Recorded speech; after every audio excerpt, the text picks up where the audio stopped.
ਸਤਨਾਮ ਸ੍ਰੀ ਵਾਹਿਗੁਰੂ ਸਾਹਿਬ JIO. ਸਾਰਗ ਮਹੱਲਾ ਪੰਜਵਾ। ਧਿਆਇਓ ਅੰਤ ਪਾਰ ਨਾਮ ਸਖਾ।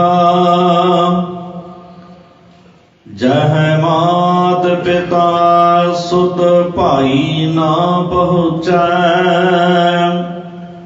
ਤਹ ਤਹ ਤੂਰ ਖਾ।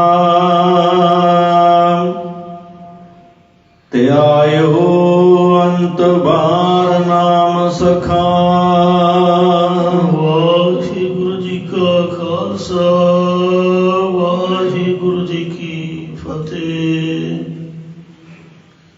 ਕੋਟ ਬ੍ਰਹਮੰਡਾਂ ਦੇ ਮਾਲਕ ਜੁਗੋ ਜੁਗ ਅਟਲ ਸ਼ਬਦਾ ਅਵਤਾਰ ਦਸਾਂ ਪਾਤਸ਼ਾਹੀਆਂ ਦੀ ਆਤਮਿਕ ਜੋਤ ਧੰਨ ਧੰਨ ਸਤਿਗੁਰੂ ਸ੍ਰੀ ਗੁਰੂ ਗ੍ਰੰਥ ਸਾਹਿਬ ਸੱਚੇ ਪਾਤਸ਼ਾਹ ਜੀ ਮਹਾਰਾਜ ਜੀ ਦੀ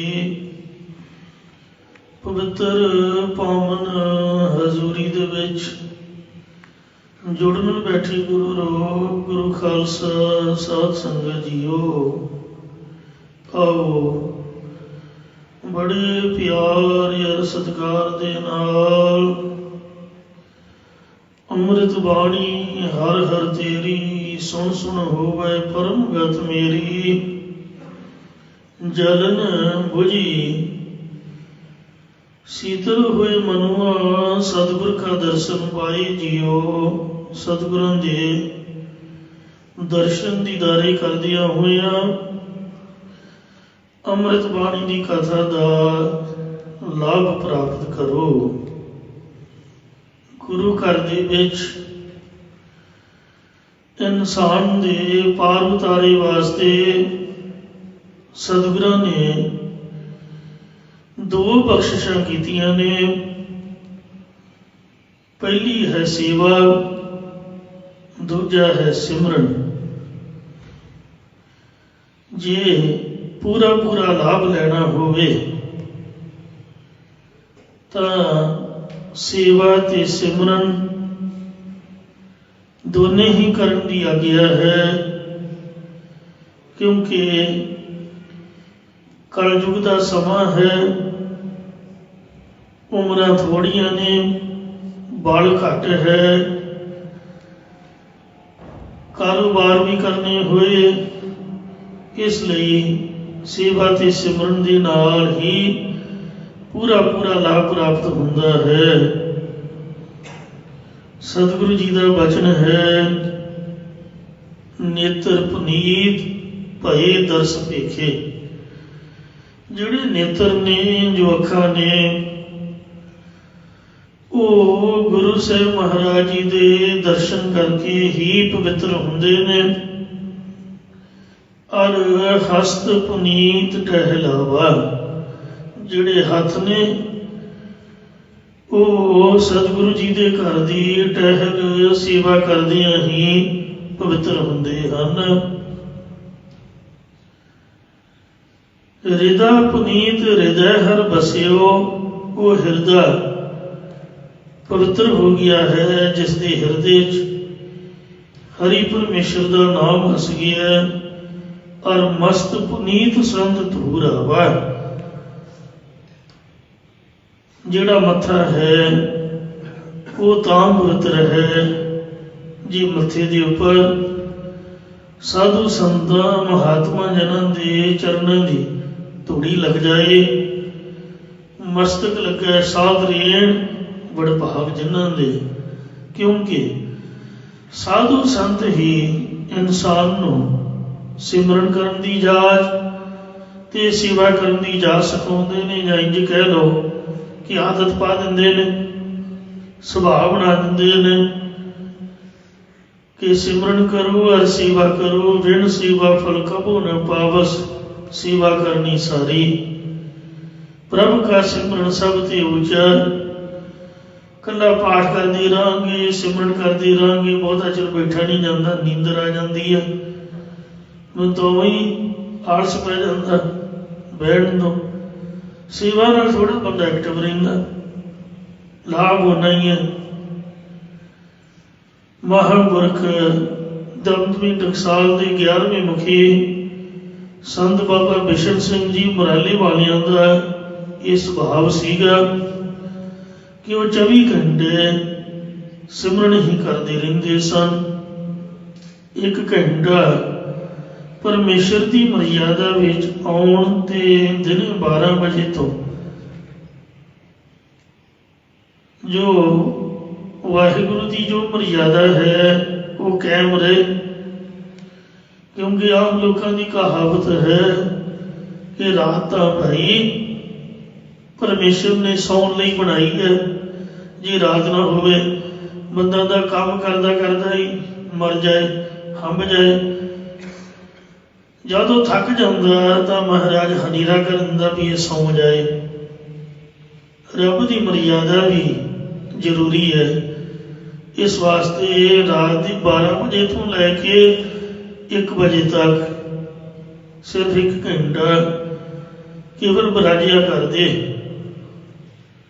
ਨੀਂਦ ਆਉਣ ਤੋਂ ਇੱਕ ਦਿਨ ਉਹਨਾਂ ਨੇ ਸੰਗਤ ਵਿੱਚ ਗੱਲ ਤੋਰੀ ਕਿ ਭਾਈ ਨੀਂਦ ਆਉਣ ਤੋਂ ਰਾਤ ਨੂੰ ਬਚਾਅ ਵਾਸਤੇ ਕੀ ਕਰਨਾ ਚਾਹੀਦਾ ਹੈ ਕਿ ਨੀਂਦਰ ਨਾ ਆਵੇ। ਕਿਉਂਕਿ ਗੁਰੂ ਜੀ ਨੇ ਲਿਖਿਆ ਹੈ ਪਿੰਨੀ ਰੰਡੜੀਏ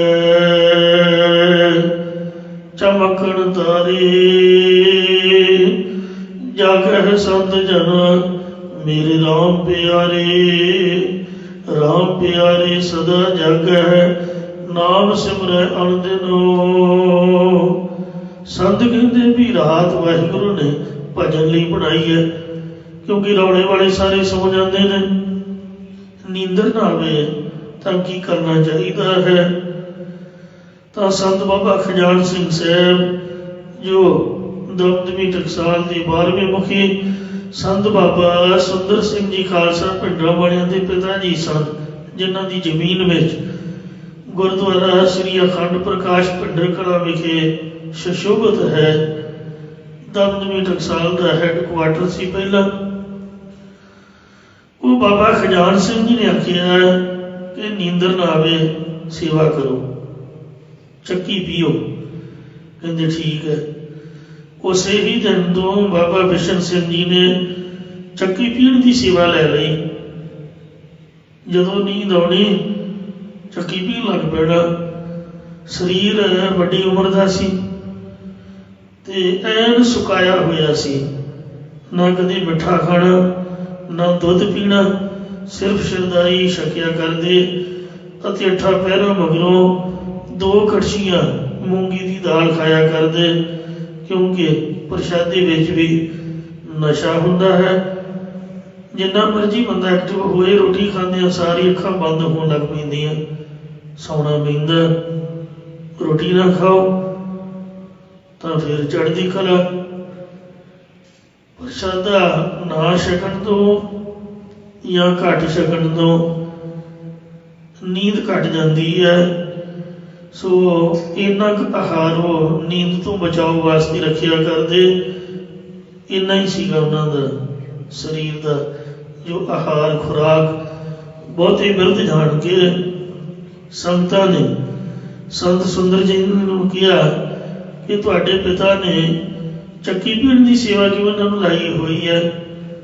ਸੰਤਾਂ ਤੋਂ ਇਹ ਬਚਨ ਸੁਣ ਕੇ ਫਿਰ ਸੰਤਾਂ ਨੇ ਇਹ ਸੇਵਾ ਲਈ ਕਿਹਾ ਕਿ ਮਹਾਂਪੁਰਖੋ ਤੁਸੀਂ ਭਜਨ ਬੰਦਗੀ ਕਰਦੇ ਹੋ, ਇਹ ਸੇਵਾ ਆਟਾ ਪੀਣ ਦੀ ਸਾਨੂੰ ਦੇ ਦਿਆ ਕਰੋ।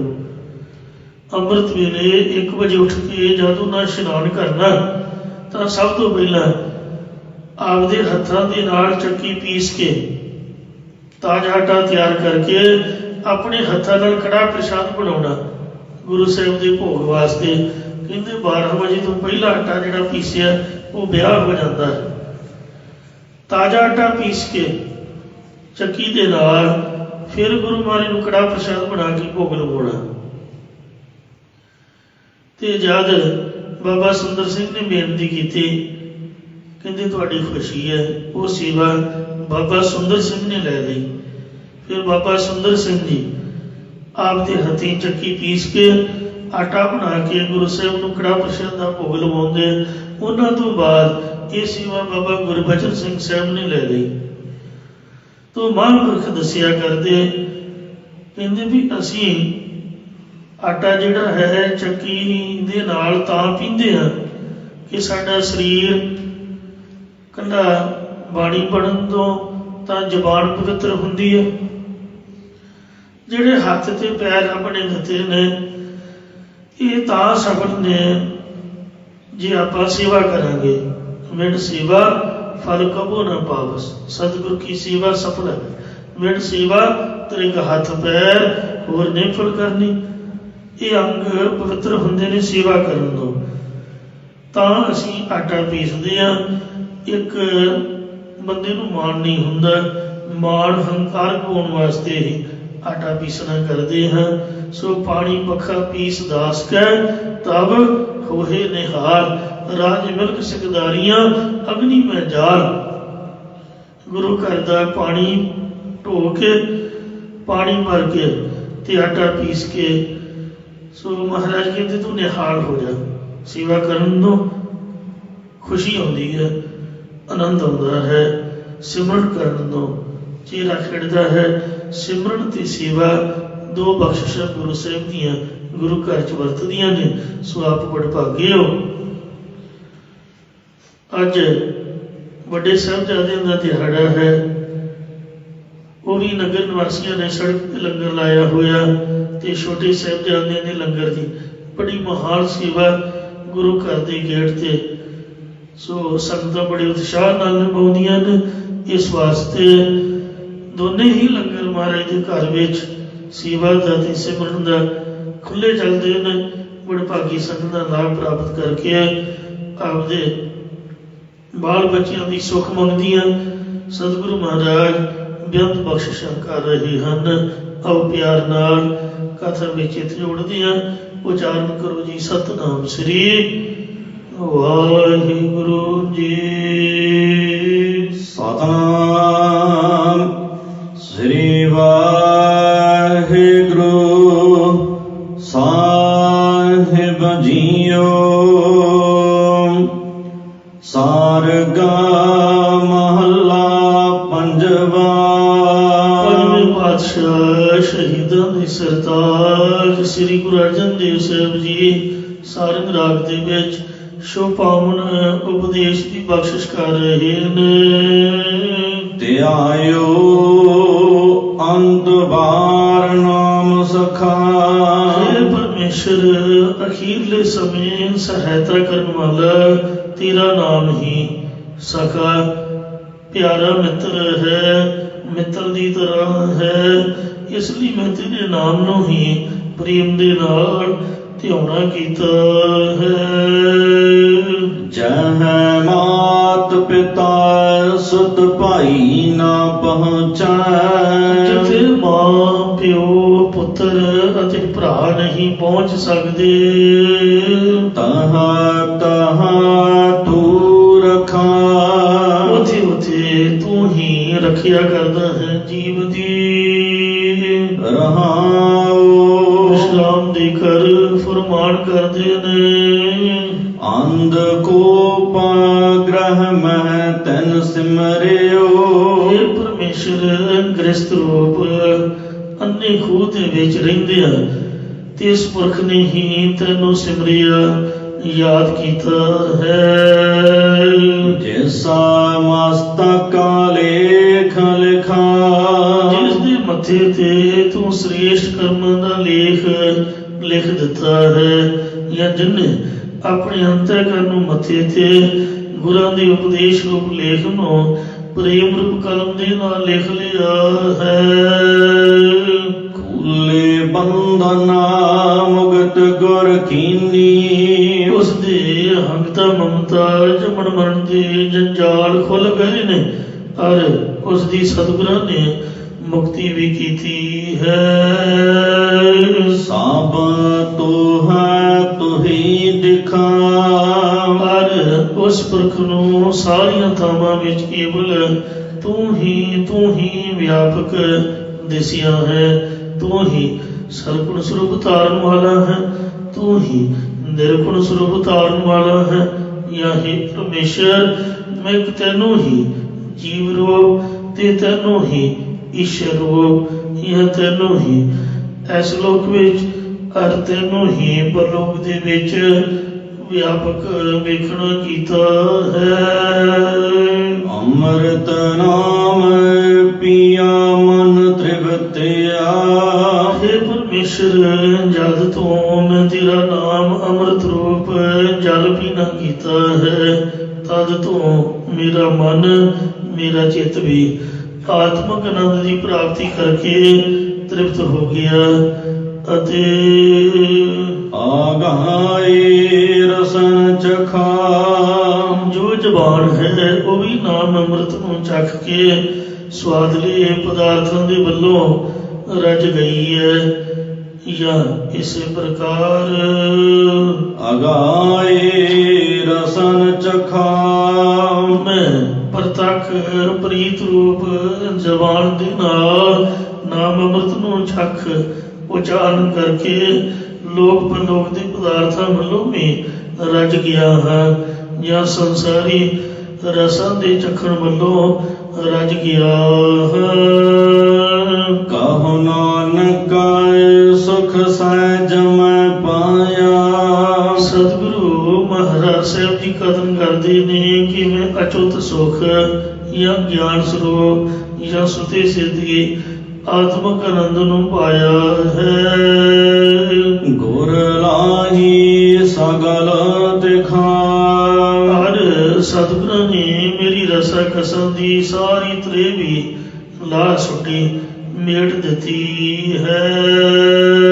ਸਾਰਗ ਮਹਲਾ ਪੰਜਵਾ। ਸਾਰੰਗ ਰਾਗ ਦੇ ਵਿੱਚ ਪੰਜਵੇਂ ਪਾਤਸ਼ਾਹ ਸਤਿਗੁਰੂ ਅਰਜਨ ਦੇਵ ਸਾਹਿਬ ਜੀ ਫਰਮਾਉਂਦੇ ਹਨ।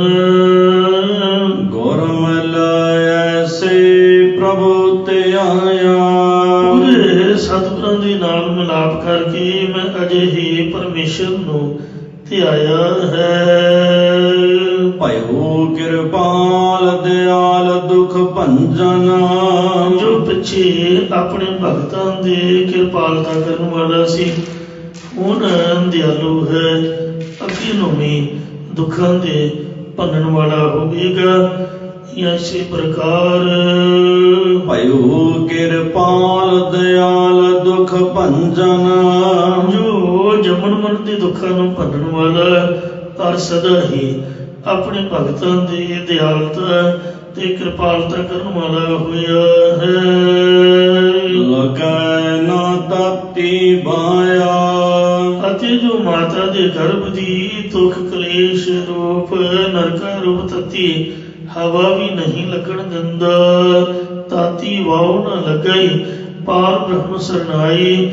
ਚੌਗਿਰਦ ਹਮਾਰਾ ਰਾਮਕਾਰ ਦੁੱਖ ਲੱਗੇ ਨਾ ਭਾਈ। ਰਹਾਉ ਵਿਸ਼ਰਾਮ ਦੇ ਕਰ ਫਰਮਾਨ ਕਰਦੇ ਨੇ। ਜੇਤੇ ਸਾਸ ਸਾਸ ਹਮ ਲੇਤੇ। ਜਿਤਨੇ ਵੀ ਜਾਗਦਿਆਂ ਅਸੀਂ ਸਵਾਸ ਲੈਂਦੇ ਹਾਂ, ਤੇਤੇ ਹੀ ਗੁਣ ਗਾਇਆ।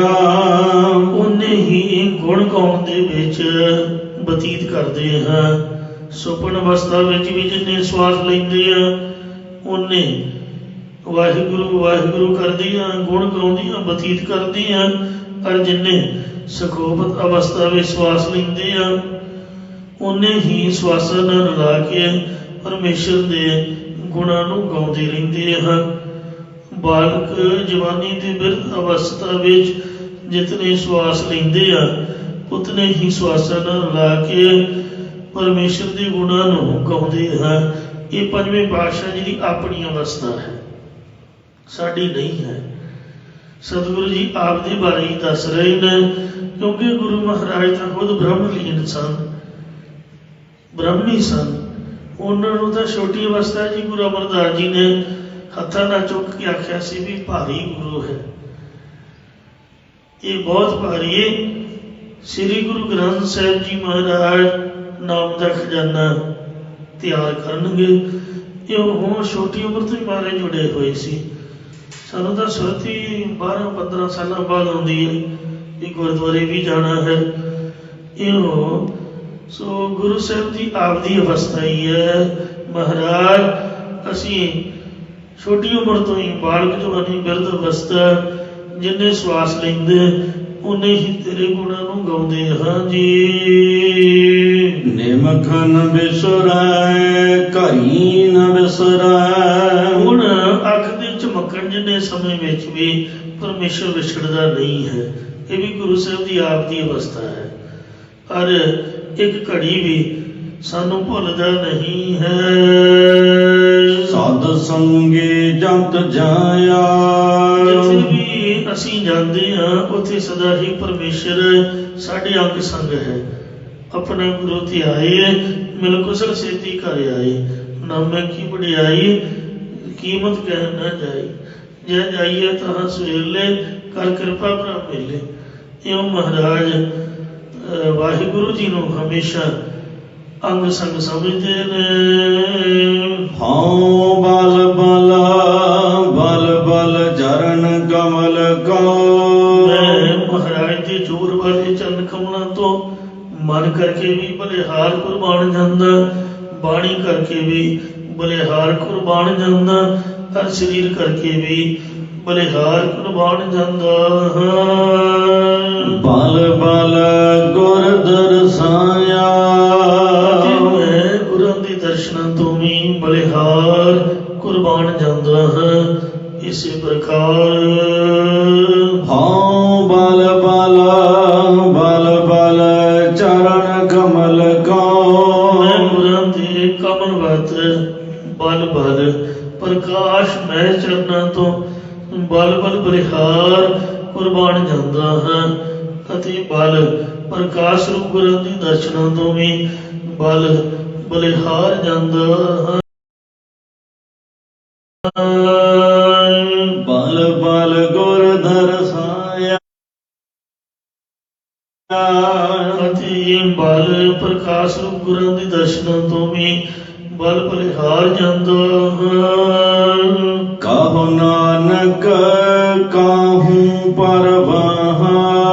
ਸਤਿਗੁਰੂ ਮਹਾਰਾਜ ਸਾਹਿਬ ਜੀ ਕਥਨ ਕਰਦੇ ਨੇ ਕਿ ਤਦ ਫਿਰ ਕਿਸੇ ਦੀ ਭਲਾ ਕੀ ਪਰਵਾਹ ਮੁਥਾਜਗੀ ਰਹਿ ਗਈ ਹੈ ਕਿ ਜੋ ਸੁਖ ਸਾਗਰ ਮੈਂ ਪਾਇਆ। ਜਦ ਮੈਂ ਸੁੱਖਾਂ ਦੇ ਸਮੁੰਦਰ ਪਰਮੇਸ਼ਰ ਨੂੰ ਹੀ ਪਾ ਲਿਆ ਹੈ। ਸਾਰਗ ਮਹਲਾ ਪੰਜਵਾ।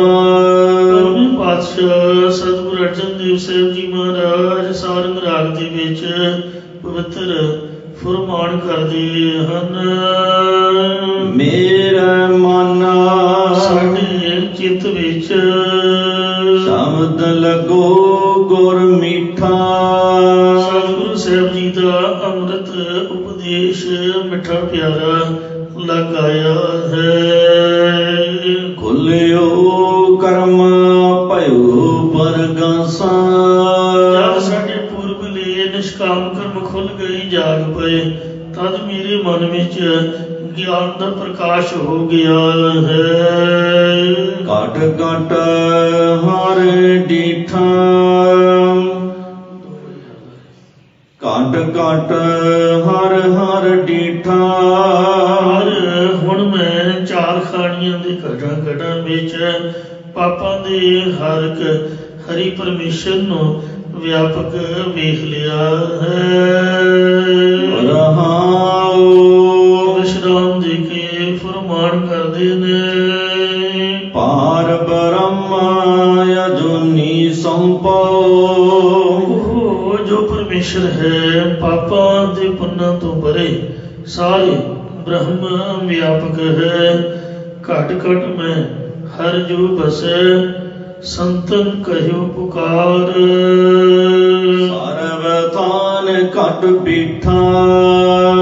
ਔਰ ਸਾਰਿਆਂ ਦੇ ਸਥਾਨਾਂ ਦੇ ਵਿੱਚ ਜੋ ਵੀ ਜਲ ਹੈ ਥਲ ਹੈ ਜਲੇ ਹਰੀ ਥਲੇ ਹਰੀ ਜਲ ਥਲ ਮਹੀਰ ਪੂਰਿਆ ਸੁਆਮੀ ਸਿਰਜਣਹਾਰ। ਉਹ ਜੋ ਪਾਰਬ੍ਰਹਮ ਪਰਮੇਸ਼ਰ ਪਾਪਾਂ ਦੇ ਪੁੰਨਾਂ ਤੋਂ ਪਰੇ ਅਜੂਨੀ ਜੂਨੀਆਂ ਤੋਂ ਰਹਿਤ ਸੰਭੋ ਸੁਤੇ ਪ੍ਰਕਾਸ਼ ਰੂਪ ਹੈ। ਉਹ ਬ੍ਰਹਮ ਵਿਆਪਕ ਹੈ ਸਭ ਜਗ੍ਹਾ ਦੇ ਉੱਪਰ। ਸੋ ਥਾਨ ਤੇ ਥਾਨ ਅੰਤਰ, ਧਰਤੀ ਦੇ ਉੱਪਰ ਤੇ ਧਰਤੀ ਦੇ ਨੀਚੇ ਵਾਲੀਆਂ ਜਿੱਥੇ ਕੀੜੇ ਮਕੌੜੇ ਵੀ ਰਹਿੰਦੇ ਉੱਥੇ ਵੀ ਉਹਨਾਂ ਦੀ ਜ਼ਿੰਦਗੀ ਤਾਂ ਹੀ ਹੈ ਤਾਂ ਕਿ ਪਰਮੇਸ਼ਰ ਉੱਥੇ ਮੌਜੂਦ ਹੈ। ਜੇ ਧਰਤੀ 'ਚ ਨਾ ਹੋਵੇ ਤਾਂ ਚੂਹੇ ਸੱਪ ਠੂਹੇ ਅੰਦਰ ਜਿੰਦਾ ਕਿਵੇਂ ਰਹਿਣ। ਇਸ ਲਈ ਉਹ ਘਟਾ ਘਟਾ ਦੇ ਵਿੱਚ ਜਗ੍ਹਾ ਜਗ੍ਹਾ ਦੇ ਵਿੱਚ ਅਸਥਿਤ ਹੈ। ਭਇਓ ਪਰਾਪਤਾ ਅੰਮ੍ਰਿਤ ਨਾਮਾ। ਸਾਨੂੰ ਨਾਮ ਅੰਮ੍ਰਿਤ ਪੂਰੇ ਸਤਿਗੁਰਾਂ ਤੋਂ ਪ੍ਰਾਪਤ ਹੋਇਆ ਮਿਲਿਆ ਹੈ। ਬਲ ਬਲ ਪ੍ਰਭ ਚਰਨੀਠਾ। ਪਰਮੇਸ਼ਰ ਦੇ ਈਠਾ ਨਾਮ ਹੈ ਪਿਆਰੇ ਚਰਨਾਂ ਤੋਂ ਅਸੀਂ ਬਲਿਹਾਰ ਕੁਰਬਾਨ ਜਾਂਦੇ ਹਾਂ। ਸੰਤ ਸਤ ਸੰਗਤਾਏ ਕੀਰੇ ਨ ਮੁਖ ਲਾਗੀ। ਸਾਡੇ ਪ੍ਰਤੱਖ ਮੱਥੇ ਜਾਂ ਅੰਤਰਕਰਨ ਵੀ ਮੱਥੇ ਤੇ ਸਤ ਸੰਗਤ ਦੇ ਚਰਨਾਂ ਦੀ ਧੂੜ ਲੱਗ ਗਈ ਹੈ। ਕੀਏ ਸਗਲ ਤੀਰਥ ਮਜ ਨੀਠਾ। ਇਸ ਕਰਕੇ ਅਸੀਂ ਸਾਰੇ ਤੀਰਥਾਂ ਦੇ ਇਸ਼ਨਾਨ ਕਰ ਲਏ ਨੇ ਜਾਂ ਈਠਾ ਪਿਆਰ ਨਾਲ ਪੁਰਬਾਂ ਦੇ ਇਸ਼ਨਾਨ ਕੀਤੇ ਕਰ ਲਏ ਹਨ। ਕਹੋ ਨਾਨਕ ਏ ਰੰਗ ਚਰੂਲ ਭਏ ਹੈ। ਸਤਿਗੁਰੂ ਸਾਹਿਬ ਜੀ ਕਥਨ ਕਰਦੇ ਕਿ ਸਾਡੇ ਮਨ ਪ੍ਰੇਮ ਰੂਪੀ ਗਾੜੇ ਰੰਗ ਵਿੱਚ ਰਤੇ ਹੋਣ ਕਰਕੇ ਮਸਤ ਹੋ ਗਏ ਹਨ। ਹਰ ਰੰਗ ਨਾ ਲਹਿ ਮਜੀਠਾ। ਹੁਣ ਹਰੀ ਪਰਮੇਸ਼ਰ ਦਾ ਭਗਤੀ ਰੂਪ ਮਜੀਠ ਰੰਗ ਵਿਕਾਰਾ ਰੂਪ ਤੋਂ ਉਪਕਾਰਨ ਲੈਂਦਾ ਨਹੀਂ ਹੈ ਜਾਂ ਮਜੀਠ ਰੰਗ ਵਤ ਪ੍ਰਭੂ ਦੀ ਭਗਤੀ ਦਾ ਰੰਗ ਲੈਂਦਾ ਨਹੀਂ ਹੈ। ਗੁਰਮੁਖ ਲਾਲੋ ਲਾਲ ਹੈ ਜੋ ਰੰਗ ਮਜੀਠ ਸ ਚੜਾਓ। ਸਾਰਗ ਮਹੱਲਾ ਪੰਜਵਾ। ਪਾਤਸ਼ਾਹ ਧੰਨ ਸਤਿਗੁਰੂ ਅਰਜਨ ਦੇਵ ਸਾਹਿਬ ਜੀ ਮਹਾਰਾਜ ਸਾਰੰਗ ਰਾਗ ਵਿੱਚ ਸ਼ੋਭਾਵਾਨ ਉਪਦੇਸ਼ ਦੀ ਬਖਸ਼ਿਸ਼ ਕਰਦੇ ਨੇ। ਹਰ ਹਰ ਨਾਮ ਦਿਓ ਗੁਰ ਸਾਥੇ। ਸਤਿਗੁਰੂ ਸਾਹਿਬ ਜੀ ਨੇ ਮੈਨੂੰ ਲੋਕ ਪਰਲੋਕ ਦੇ ਵਿੱਚ ਨਾਲ ਰਹਿਣ ਵਾਲਾ ਹਰੀ ਪਰਮੇਸ਼ਰ ਦਾ ਨਾਮ ਦੇਣਾ ਕੀਤਾ ਬਖਸ਼ ਦਿੱਤਾ ਹੈ। ਜਾਂ ਸਾਰਿਆਂ ਨੂੰ ਹਰੇ ਭਰੇ ਕਰਨ ਵਾਲੇ ਹਰੀ ਪਰਮੇਸ਼ਰ ਦਾ ਨਾਮ ਲੋਕ ਪਰਲੋਕ ਵਿੱਚ ਅੰਗ ਸੰਗ ਰਹਿਣ ਵਾਲਾ ਗੁਰਾਂ ਨੇ ਬਖਸ਼ ਦਿੱਤਾ ਹੈ। ਨਿਮਖਾ ਬਚਨ ਪ੍ਰਭ ਹੀ ਅਰ ਬਸਿਓ। ਜਦ ਇੱਕ ਛਿਨ ਮਾਤਰ ਗੁਰਾਂ ਦੇ ਉਪਦੇਸ਼ ਦੁਆਰਾ ਸਾਡੇ ਹਿਰਦੇ 'ਚ ਪਰਮੇਸ਼ਰ ਦਾ ਨਾਮ ਵਸ ਗਿਆ। ਸਗਲ ਭੂਖ ਮੇਰੀ ਲਾਥੇ।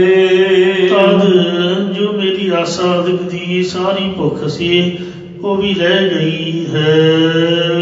ਰਹਾਉ ਨਾਮ ਦੇ ਕਰ ਫਰਮਾਨ ਕਰਦੇ ਨੇ। ਕਿਰਪਾ ਨਿਦਾਨ ਗੁਣ ਨਾਇਕ ਠਾਕੁਰ। ਇਹ ਪਰਮੇਸ਼ਰ ਤੁਸੀਂ ਮਿਹਰ ਦੇ ਖਜ਼ਾਨੇ ਹੋ, ਸਭ ਗੁਣਾਂ ਦੇ ਨਾਇਕ ਪ੍ਰੇਰਕ ਸ਼੍ਰੋਮਣੀ ਹੋ।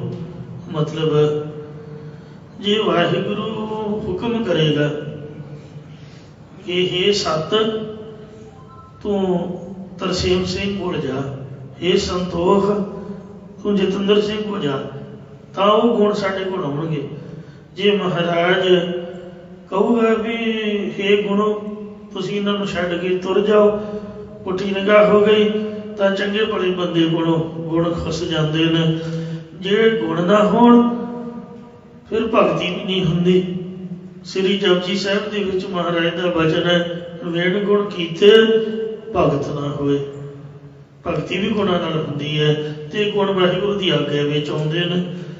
ਤੂੰ ਗੁਣਾਂ ਦਾ ਪ੍ਰੇਰਕ ਹੈ, ਸ਼੍ਰੋਮਣੀ ਹੈ ਤੇ ਠਾਕੁਰ ਸਾਰਿਆਂ ਦਾ ਸੁਆਮੀ ਹੈ। ਸੁਖ ਸਮੂਹ ਸਭ ਨਥੇ, ਪਰ ਸਾਰੇ ਸਵਰਗ ਦੇ ਸੁੱਖ, ਬ੍ਰਹਮ ਲੋਕ ਆਦਿਕ ਦੇ ਸੁੱਖ ਵੀ ਜਿੰਨੇ ਨੇ ਉਹਨਾਂ ਸਾਰਿਆਂ ਦਾ ਤੂੰ ਹੀ ਮਾਲਕ ਹੈ। ਮਤਲਬ ਜੇ ਸੁੱਖਾਂ ਨੂੰ ਵੀ ਤੂੰ ਕਹਿੰਦਾ ਕਿ ਫਲਾਣੇ ਕੋਲ ਜਾ ਤਾਂ ਹੀ ਸੁੱਖ ਉਹਦੇ ਕੋਲੋਂ ਜਾਂਦੇ ਨੇ, ਜੇ ਤੂੰ ਕਹਿੰਦਾ ਵੀ ਤੂੰ ਉਹਦੇ ਕੋਲ ਵਾਪਸ ਆ ਜਾ ਤਾਂ ਫਿਰ ਉਹਨੂੰ ਆ ਕੇ ਦੁੱਖ ਘੇਰ ਲੈਂਦੇ ਨੇ, ਸੁੱਖ ਛੱਡ ਜਾਂਦੇ ਨੇ। ਕਈਆਂ ਦਾ ਦੁੱਖ ਵੀ ਸੁੱਖ ਬਣ ਜਾਂਦਾ, ਦੁੱਖ ਦਾਰੂ ਸੁੱਖ ਰੋਗ ਪਿਆ, ਤੋ ਕਈਆਂ ਦਾ ਸੁੱਖ ਵੀ ਰੋਗ ਬਣ ਜਾਂਦਾ। ਇਸ ਤਰ੍ਹਾਂ ਇਹ ਰੱਬ ਦੀ ਮਰਜ਼ੀ ਹੈ ਕਿ ਉਹਨੇ ਕੀ ਦਾ ਕੀ ਕਰ ਦੇਣਾ। ਜਰਾ ਮਰਾ ਤਾਪ ਸਿਰਤ ਸਾਬ ਸਭ ਹਰ ਕੇ ਵਸ ਹੈ, ਕੋਈ ਲਾਗ ਨਾ ਸਕੇ ਬਿਨ ਹਰ ਕਾ ਲਾਇਆ। ਬਾਬਾ ਤਰਸੇਮ ਜੀ ਮਸਤੂਆਣੇ ਵਾਲੇ ਕੀਰਤਨ ਕਰ ਰਹੇ ਸੀ, ਇੱਕ ਸੱਪ ਆਇਆ, ਸੇਵਕਾਂ ਨੇ ਭਜਾਉਣਾ ਚਾਹਿਆ, ਬਾਬਾ ਜੀ ਕਹਿੰਦੇ ਆਉਣ ਦਿਓ, ਰੱਬ ਦੇ ਹੁਕਮ ਚ ਆ ਰਿਹਾ ਹੈ। ਕਹਿੰਦੇ ਆ ਭਾਈ ਮਿੱਤਰਾ, ਮਹਾਂਪੁਰਖਾਂ ਪੈਰ ਚਰਨ ਅੱਗੇ ਕਰ ਦਿੱਤਾ, ਉਹਨੇ ਡੰਗ ਮਾਰਤਾ ਤੇ ਮਹਾਂਪੁਰਖ ਸਤਿਨਾਮ ਵਾਹਿਗੁਰੂ ਕਰਕੇ ਆਪਦੀ ਆਤਮਾ ਨੂੰ ਸ਼ਾਂਤ ਕਰ ਗਏ। ਮਤਲਬ ਰੱਬ ਨੇ ਇਸ ਤਰ੍ਹਾਂ ਲਿਖਿਆ ਹੋਇਆ ਸੀ, ਜੇ ਸੱਪ ਨੇ ਡੰਗ ਮਾਰਨਾ ਤਾਂ ਵੀ ਰੱਬ ਨੇ ਭੇਜਿਆ, ਉਹਨੇ ਕਿਹਾ ਹੈ ਵੀ ਮਾਰ। ਜੇ ਤਾਪ ਚੜਿਆ ਤਾਂ ਵੀ ਰੱਬ ਨੇ ਚੜਾਇਆ, ਜੇ ਕਿਹਾ ਵੀ ਤਈਏ ਤਾਪ ਤੂੰ ਛੱਡ ਕੇ ਤੁਰ ਜਾ, ਭਾਈ ਲਾਲੋ ਦੀ ਸਾਖੀ ਸੁਣਾਓ, ਉਸ ਵੇਲੇ ਕੋਈ ਦੌੜ ਜਾਊਗਾ ਮਹਾਰਾਜ ਦੇ ਚਰਨਾਂ 'ਚ ਅਰਦਾਸ ਕਰਨ ਤੋਂ। ਤੋ ਇਸ ਲਈ ਜਿੰਨੀਆਂ ਬਿਮਾਰੀਆਂ ਪਰਮੇਸ਼ਰ ਵੱਲੋਂ ਭੇਜੀਆਂ ਆਉਂਦੀਆਂ ਨੇ, ਜੇ ਅਰਦਾਸ ਕਰਾਂਗੇ, ਗੁਰੂ ਸਾਹਿਬ ਦੀ ਬਾਣੀ ਪੜਾਂਗੇ ਤੇ ਗੁਰੂ ਸਾਹਿਬ ਜਿਸ ਤਰ੍ਹਾਂ ਜੱਜ ਸਜ਼ਾ ਸੁਣਾ ਕੇ ਮੁੜ ਕੇ ਮਾਫ ਵੀ ਕਰ ਦਿੰਦਾ, ਘਟਾ ਵੀ ਦਿੰਦਾ ਹੈ। ਜਿਸ ਤਰ੍ਹਾਂ ਮਹਾਰਾਜਾ ਰਣਜੀਤ ਸਿੰਘਾਂ ਨੇ ਕੋਰੜਿਆਂ ਦੀ ਸਜ਼ਾ ਲਾਈ ਤੇ ਜਦ ਇਮਲੀ ਨਾਲ ਬੰਨ੍ਹ ਦਿੱਤਾ, ਉਹ ਰੋਣ ਹੀ ਲੱਗ ਪਿਆ। ਕਹਿੰਦੇ ਰੋਂਦਾ ਕਾਹਤੋਂ? ਕਹਿੰਦਾ ਬਸ ਜਿੰਨੇ ਕੋਰੜੇ ਮਾਰਨੇ ਨੇ ਇੱਥੇ ਹੀ ਮਾਰ ਲਓ, ਧਰਮ ਰਾਜੇ ਦੇ ਹੱਥ ਨਾ ਫੜਾਇਓ, ਉੱਥੇ ਜ਼ਿਆਦਾ ਵੱਜਣਗੇ। ਕਹਿੰਦੇ ਹੈ ਇੰਨੀ ਨਿਮਰਤਾ, ਏਡਾ ਵੱਡਾ ਬਾਦਸ਼ਾਹ ਤੇ ਨਿਮਰਤਾ ਇੰਨੀ। ਅਕਾਲੀ ਫੂਲਾ ਸਿੰਘ ਜੀ ਕਹਿਣ ਲੱਗੇ ਕਿ ਬਾਦਸ਼ਾਹ ਦੀ ਨਿਮਰਤਾ ਨੂੰ ਸਲਾਮ ਹੈ, ਬਸ ਇਹਨੂੰ ਬੰਨ੍ਹ ਦਿੱਤਾ ਇੰਨਾ ਹੀ ਬਹੁਤ ਹੈ। ਰੋ ਪਿਆ, ਬਸ ਸਜ਼ਾ ਇਹਦੀ ਇੰਨੀ ਬਹੁਤ ਹੈ, ਕਿਉਂਕਿ ਇਹਨੂੰ ਮਹਿਸੂਸ ਹੋ ਗਿਆ। ਕਈ ਵਾਰ ਮੇਰੇ ਵਰਗੇ ਨੂੰ ਕੁੱਟਣ ਤੋਂ ਵੀ ਮਹਿਸੂਸ ਨਹੀਂ ਹੁੰਦਾ। ਕਈ ਬੰਦੇ ਬੇਇੱਜ਼ਤੀ ਪ੍ਰੂਫ ਹੁੰਦੇ ਨੇ, ਜਿੰਨੀ ਮਰਜ਼ੀ ਬੇਇੱਜ਼ਤੀ ਹੋਈ ਜਾਏ ਉਹਨਾਂ ਨੂੰ ਲੱਗਦੀ ਹੋਈ ਨਹੀਂ, ਬੋਲਦਾ ਬੋਲੀ ਜਾਏ। ਤੋ ਜੇ ਕਿਸੇ ਨੇ ਮਹਿਸੂਸ ਕਰ ਲਿਆ ਬਿਨਾਂ ਸਜ਼ਾ ਤੋਂ ਹੀ, ਤਾਂ ਸਮਝ ਲਓ ਮਹਿਸੂਸ ਹੀ ਤਾਂ ਕਰਾਉਣਾ ਇਹ ਗਲਤੀ ਹੈ। ਬਾਬਾ ਜੀ ਕਹਿੰਦੇ ਇਹਨੂੰ ਛੱਡ ਦਿਓ, ਕੋਰੜੇ ਨਹੀਂ ਮਾਰਨੇ, ਕੋਰੜਿਆਂ ਦੀ ਸਜ਼ਾ ਮਾਫ ਕਰ ਦਿੱਤੀ। ਤੋ ਇੰਜ ਸੋ ਮਹਾਰਾਜ ਮਾਫ ਵੀ ਕਰ ਦਿੰਦਾ ਹੈ। ਗੁਰੂ ਘਰ ਬੜਾ ਦਿਆਲੂ ਕਿਰਪਾਲੂ ਹੈ, ਸਾਰੇ ਸੁੱਖਾਂ ਦਾ ਦੇਣ ਵਾਲਾ, ਸਭਨਾਂ ਦਾ ਮਾਲਕ, ਉਹ ਸੁਆਮੀ ਖੁਦ ਪਰਮੇਸ਼ਰ ਆਪ ਹੈ। ਏਕ ਆਸਾ ਮੋਹ ਤੇਰੀ ਸੁਆਮੀ, ਇਹ ਮੇਰੇ ਮਾਲਕ ਪਰਮੇਸ਼ਰ ਸਾਨੂੰ ਤਾਂ ਇੱਕ ਤੇਰੀ ਹੀ ਆਸ ਉਮੀਦ ਹੈ। ਔਰ ਦੁਤੀਆਂ ਆਸ ਬਿਰਾਥੇ, ਔਰ ਦੂਜੀ ਆਸ ਵਿਅਰਥ ਸਮਝ ਕੇ ਅਸਾਂ ਨੇ ਛੱਡ ਦਿੱਤੀ ਹੈ। ਨੈਣ ਤ੍ਰਿਪਤਾ ਸੇ ਦੇਖ ਦਰਸਵਾ, ਇਹ ਪਰਮੇਸ਼ਰ ਜਦ ਸਾਡੇ ਪ੍ਰਤੱਖ ਗੁਰੂ ਸਾਹਿਬ ਜੀ ਕਹਿੰਦੇ ਨੇਤਰ ਤੇਰੇ ਦਰਸ਼ਨ ਕਰਦੇ ਨੇ ਤਾਂ ਉਹ ਰੱਜ ਜਾਂਦੇ ਹਨ, ਜਿਵੇਂ ਪੇਟ ਪ੍ਰਸ਼ਾਦਾ ਛਕਣ ਨੂੰ ਭਰ ਜਾਂਦਾ, ਇਹ ਉਹ ਨੇਤਰ ਦਰਸ਼ਨ ਕਰਕੇ ਰੱਜਦੇ ਨੇ। ਗੁਰ ਕਰ ਤਾਰੇ ਮੇਰ ਮਾਥੇ, ਇਹ ਵੀ ਇੱਕ ਪਿਆਰ ਦੀ ਵਿਰਾਗ ਦੀ ਅਵਸਥਾ ਹੈ। ਇਹ ਉਦੋਂ ਕਿਰਪਾ ਹੁੰਦੀ ਹੈ ਇਹ ਪਰਮੇਸ਼ਰ ਜਦ ਸਾਡੇ ਪ੍ਰਤੱਖ ਹਿਰਦੇ ਰੂਪ ਮੱਥੇ ਤੇ ਸਤਿਗੁਰਾਂ ਨੇ ਆਪਣੇ ਕਿਰਪਾ ਭਰੇ ਹੱਥ ਰੱਖੇ, ਤਦੋਂ ਹੀ ਅੱਖਾਂ ਦਰਸ਼ਨ ਕਰਕੇ ਰੱਜਣ ਲੱਗ ਪਈਆਂ। ਕਹੋ ਨਾਨਕ ਮੈਂ ਅਤੁਲ ਸੁਖ ਪਾਇਆ। ਸਤਿਗੁਰੂ ਸਾਹਿਬ ਜੀ ਕਥਨ ਕਰਦੇ ਕਿ ਇਹ ਪਰਮੇਸ਼ਰ ਅਸਾਂ ਨੇ ਤੋਲਣ ਤੋਂ ਰਹਿਤ ਆਤਮਕ ਆਨੰਦ ਤੇਰੀ ਕਿਰਪਾ ਨਾਲ ਪਾਇਆ ਹੈ। ਜਨਮ ਮਰਨ ਪਹਿਲਾਥੇ, ਇਸ ਕਰਕੇ ਜੰਮਣ ਮਰਨ ਦੇ ਸਾਰੇ ਡਰ ਲਹਿ ਗਏ ਹਨ। ਸਾਰਗ ਮਹਲਾ ਪੰਜਵਾ। ਸਾਰੰਗ ਰਾਗ ਦੇ ਵਿੱਚ ਪੰਜਵੇਂ ਪਾਤਸ਼ਾਹ ਸ੍ਰੀ ਗੁਰੂ ਅਰਜਨ ਦੇਵ ਸਾਹਿਬ ਜੀ ਫਰਮਾਉਂਦੇ ਨੇ, ਛੋਟੇ ਛੋਟੇ ਸ਼ਬਦ ਨੇ, ਦੋ ਦੋ ਪਦੀਆਂ ਵਾਲੇ, ਪਰ ਸਿਧਾਂਤ ਬੜਾ ਕੋਹਜ ਹੈ। ਜੀ ਕਰਦਾ ਸ਼ਬਦ ਲੰਬਾ ਹੀ ਹੋਈ ਜਾਏ ਤੇ ਆਪਾਂ ਹੋਰ ਇਹਨੂੰ ਵਿਚਾਰੀ ਜਾਈਏ, ਪਰ ਮਹਾਰਾਜ ਨੇ ਛੋਟੇ ਸ਼ਬਦਾਂ ਵਿੱਚ ਹੀ ਬਹੁਤ ਗੂੜ੍ਹ ਸਿਧਾਂਤ ਬਖਸ਼ਿਸ਼ ਕੀਤਾ। ਰੇ ਮੂੜੇ ਇਹ ਬੇਸਮਝ ਮੂਰਖ ਮਨੁੱਖਾ ਹੀ ਜੀਵ, ਆਨ ਕਾਹੇ ਕਤ ਜਾਈ। ਆ ਵੇਖ ਕਿਆ ਸੋਹਣਾ ਗੁਰਦੁਆਰਾ ਹੈ। ਕਬੂਤਰਾਂ ਨੂੰ ਵੀ ਸੋਹਣਾ ਲੱਗਦਾ ਤਾਂ ਹੀ ਅੰਦਰ ਆਉਂਦੇ ਨੇ। ਤੂੰ ਕਾਂ ਜਿਹੜੀਆਂ ਡੰਗਰ ਪਸ਼ੂ ਆ, ਕੁੱਤੇ ਬਿੱਲੇ ਤਾਂ ਇੱਥੇ ਤੁਰੇ ਫਿਰਦੇ ਨੇ, ਤੂੰ ਪਤਾ ਨਹੀਂ ਕਿਉਂ, ਤੇਰਾ ਮੂੰਹ ਕਿਸੇ ਹੋਰ ਪਾਸੇ ਹੀ ਆ, ਤੈਨੂੰ ਪਤਾ ਨਹੀਂ ਚਾਹੀਦਾ ਕੀ ਆ। ਮੈਂ ਹੈਰਾਨ ਆ ਤੇਰੇ ਤੇ। ਏਡਾ ਵੱਡਾ ਸਮੁੰਦਰ ਹੈ, ਇਹਨੂੰ ਛੱਡ ਕੇ ਤੂੰ ਛੱਪੜਾਂ 'ਚ ਤੁਰਿਆ ਫਿਰਦਾ, ਗੰਦਗੀ ਵਾਲੀ ਜਗ੍ਹਾ ਤੇ। ਕਬੀਰ ਸਮੁੰਦ ਨਾ ਛੋਡੀ ਹੈ, ਜੋਤ ਖਾਰੂ ਹੋਏ, ਪੋਖਰ ਪੋਖਰ ਢੂੰਡਤੇ ਪਰੋ ਨ ਕਹਿ ਕੋਏ। ਇਹਨਾਂ ਸੋਹਣਾ ਗੁਰਦੁਆਰਾ ਛੱਡ ਕੇ ਤੂੰ ਉਪਾਸ਼ਨਾ ਲਈ ਦੇਵੀ ਦੇਵਤਿਆਂ ਦੇ ਪਹਾੜਾਂ ਦੇ ਟੱਕਰਾਂ ਮਾਰਨ ਜਾਂਦਾ, ਥਾਂ ਥਾਂ ਤੇ ਕਾਹਦੇ ਲਈ ਤੁਰਿਆ ਫਿਰਦਾ। ਮਾਫ ਕਰਨਾ, ਪੱਗ ਵਾਲਾ, ਦਾੜੇ ਕੀਸਾਂ ਵਾਲਾ ਸਰਦਾਰ ਸਿੱਖ, ਕਈ ਵਾਰ ਤਾਂ ਗਾਤਰਿਆਂ ਵਾਲੇ ਵੀ ਬਹੁ ਗਿਣਤੀ ਵਿੱਚ ਹਿੰਦੂਆਂ ਤੇ ਮੁਸਲਮਾਨਾਂ ਦੀ ਜਗ੍ਹਾ ਤੇ ਤੁਸੀਂ ਦੇਖੋਗੇ। ਇਸ ਵਾਸਤੇ ਜਿਹੜੇ ਮੁਸਲਮਾਨਾਂ ਦੀਆਂ ਪੀਰਾਂ ਦੀਆਂ ਮਜ਼ਾਰਾਂ ਨੇ, ਉਹਦੇ ਮੁਸਲਮਾਨ ਦਾ ਘੱਟ ਹੀ ਹੁੰਦੇ ਨੇ, ਉਹ ਤਾਂ ਕੇਵਲ ਅੱਲਾ ਨੂੰ ਹੀ ਮੰਨਦੇ ਨੇ। ਮੈਂ ਇੱਕ ਨੂੰ ਪੁੱਛਿਆ, ਮੈਂ ਕਿਹਾ ਇੱਕ ਪਾਸੇ ਤੁਸੀਂ ਕਹਿੰਦੇ ਹੋ ਆਪਾਂ ਅੱਲਾ ਨੂੰ ਮੰਨਦੇ ਆ, ਦੂਜੇ ਪਾਸੇ ਕਬਰਾਂ ਤੇ ਕਿਉਂ ਜਾਂਦੇ ਹੋ? ਕਹਿੰਦੇ ਕੌਣ ਜਾਂਦਾ? ਮੈਂ ਕਿਹਾ ਤੁਸੀਂ ਉੱਥੇ ਮੇਲਾ ਮੁੱਲਾ ਲਾਉਂਦੇ ਹੋ। ਉਹ ਕਹਿੰਦੇ ਹੋ ਵੀ ਆਪਾਂ ਅੱਲਾ ਦੀ ਇਬਾਦਤ ਕਰਨੀ ਹੈ, ਨਮਾਜ਼ ਪੜ੍ਹਦੇ ਵੀ ਤੁਸੀਂ ਅੱਲਾ ਦੇ ਨਾਮ ਤੇ ਮੱਥਾ ਝੁਕਾਉਂਦੇ ਹੋ। ਉਹ ਕਹਿੰਦੇ ਸਮਝਣ ਦੀ ਗੱਲ ਹੈ, ਤੁਹਾਡੇ ਲੋਕ ਤਾਂ ਕਬਰ ਨੂੰ ਭਗਵਾਨ ਮੰਨਦੇ ਨੇ, ਰੱਬ ਮੰਨਦੇ ਨੇ ਵੀ ਸ਼ਾਇਦ ਇਹੀ ਰੱਬ ਹੈ। ਆਪਾਂ ਜਦ ਉੱਥੇ ਜਾਂਦੇ ਹਾਂ, ਉੱਥੇ ਜਾ ਕੇ ਕਬਰ ਨੂੰ ਭਗਵਾਨ ਮੰਨ ਕੇ ਮੱਥਾ ਨਹੀਂ ਟੇਕਦੇ ਜਾਂ ਉਹਦੇ ਅੱਗੇ ਅਰਦਾਸ ਨਹੀਂ ਕਰਦੇ। ਅਸੀਂ ਤਾਂ ਖੁਦਾ ਅੱਲਾਹ ਤਾਲਾ ਅੱਗੇ ਉਹਦੀ ਅਰਦਾਸ ਕਰਦੇ ਹਾਂ ਵੀ ਇਹ ਬੰਦਾ ਨਿਰਯਤਨ ਹੈ, ਕਬਰ ਦੇ ਵਿੱਚ, ਧਰਤੀ ਵਿੱਚ ਦੱਬਿਆ ਹੋਇਆ ਹੈ, ਇਹ ਤਾਂ ਆਪਦੇ ਭਲੇ ਦਾ ਕੋਈ ਕੰਮ ਕਰ ਨਹੀਂ ਸਕਦਾ, ਤੇ ਮਹਾਰਾਜ ਸਾਡੀ ਦੁਆ ਹੈ, ਸਾਡੀ ਫਰਿਆਦ ਹੈ ਕਿ ਤੂੰ ਇਹਦਾ ਵੀ ਭਲਾ ਕਰ, ਇਹ ਰੂਹਾਂ ਦੀ ਵੀ ਕਲਿਆਣ ਕਰ। ਅਸੀਂ ਤਾਂ ਉਹਦੀ ਅਰਦਾਸ ਕਰਦੇ ਹਾਂ। ਸਾਡੇ ਲੋਕ ਉਹ ਮੜੀ ਨੂੰ ਵੀ ਰੱਬ ਮੰਨੀ ਜਾਣਗੇ, ਕਬਰ ਨੂੰ ਵੀ, ਪੱਥਰ ਨੂੰ ਵੀ। ਇੰਨਾ ਸੋਹਣਾ ਗੁਰੂ ਘਰ ਹੈ, ਜਾਗਦੀ ਜੋਤ ਗੁਰੂ ਗ੍ਰੰਥ ਸਾਹਿਬ ਸੱਚੇ ਪਾਤਸ਼ਾਹ, ਇਹਨਾਂ ਦੀ ਯਕੀਨ ਹੀ ਕੋਈ ਨਹੀਂ। ਇਹ ਮੂਰਖ ਹੈ, ਤੂੰ ਜਗ੍ਹਾ ਜਗ੍ਹਾ ਤੇ ਭਟਕੀ ਜਾਂਦਾ ਹੈ। ਸੰਗ ਮਨੋਹਰ ਅੰਮ੍ਰਿਤ ਹੈ ਰੇ। ਇਹ ਬੇਸਮਝ ਜੀਵ, ਤੇਰੇ ਮਨ ਨੂੰ ਹਰਨ ਵਾਲਾ ਪਰਮੇਸ਼ਰ ਦਾ ਸੁੰਦਰ ਨਾਮ ਅੰਮ੍ਰਿਤ ਤਾਂ ਤੇਰੇ ਨਾਲ ਹੀ ਹੈ। ਸੋ ਜਿਹੜਾ ਖੰਡੇ ਬਾਟੇ ਦਾ ਅੰਮ੍ਰਿਤ ਪ੍ਰਤੱਖ ਦਸਵੀਂ ਤੇ ਛਕਾਇਆ ਜਾਂਦਾ ਹੈ, ਹਰੇਕ ਤਖਤ ਤੇ ਬੁੱਧਵਾਰ ਐਤਵਾਰ ਅੰਮ੍ਰਿਤ ਸੰਚਾਰ ਹੁੰਦਾ, ਉਹਦਾ ਸ਼ਕਲ ਕੋਈ ਨਹੀਂ। 100 ਗੱਲਾਂ ਮਾਰਨੀਆਂ ਤੇ ਠੇਕੇ ਤੇ ਭੀੜ ਲੱਗੀ ਹੁੰਦੀ ਹੈ। ਮਹਾਰਾਜ ਕਹਿੰਦੇ ਅੰਮ੍ਰਿਤ ਕੌਰਾ ਵਿਖਿਆ ਮਿੱਠੀ, ਸਾਖਤ ਕੀ ਬਿਦ ਨੈਨੋ ਡੀਠੀ। ਸੋ ਐਸਾ ਜੋ ਸੁੰਦਰ ਮਹਾਰਾਜ ਦਾ ਨਾਮ ਅੰਮ੍ਰਿਤ ਹੈ, ਦੁੱਧ ਤਾਂ ਵੇਚੀ ਜਾਣਾ ਤੇ ਆਪ ਢਿੱਡ ਫੁੱਕਣੀ। ਨਿਹੰਗ ਸਿੰਘਾਂ ਨੇ ਨਾਂ ਪਾਇਆ ਢਿੱਡ ਫੁੱਕਣੀ, ਢਿੱਡ ਫੁੱਕੀ ਜਾਣਾ, ਔਰ ਗੋੜੇ ਗੋੜੇ ਗਲਾਸ ਭਰ ਭਰ ਚਾਹ ਪੀ ਵੀ ਜਾਣੀ।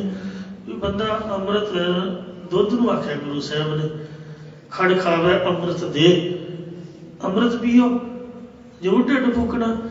ਤੇ ਇਸ ਵਾਸਤੇ ਮਹਾਰਾਜ ਕਹਿੰਦੇ ਵੀ ਅੰਮ੍ਰਿਤ ਜਿਹੜਾ ਹੈ ਉਹ ਤੇਰੇ ਨਾਲ ਹੈ, ਤੂੰ ਇਹਨੂੰ ਛੱਡਿਆ ਹੋਇਆ ਹੈ। ਖੰਡੇ ਬਾਟੇ ਦਾ ਮੈਂ ਛੱਡਦਾ ਨਹੀਂ, ਸ਼ਰਾਬਾਂ ਕਬਾਬਾਂ ਪੀ ਵੀ ਜਾਂਦਾ, ਨਾਮ ਅੰਮ੍ਰਿਤ ਨੂੰ ਪੀਂਦਾ ਨਹੀਂ ਹੈ, ਤੇ ਹੋਰ ਨਿੰਦਿਆ ਚੁਗਲੀ ਰੂਪ ਜ਼ਹਿਰ ਖਾਈ ਜਾਂਦਾ ਹੈ।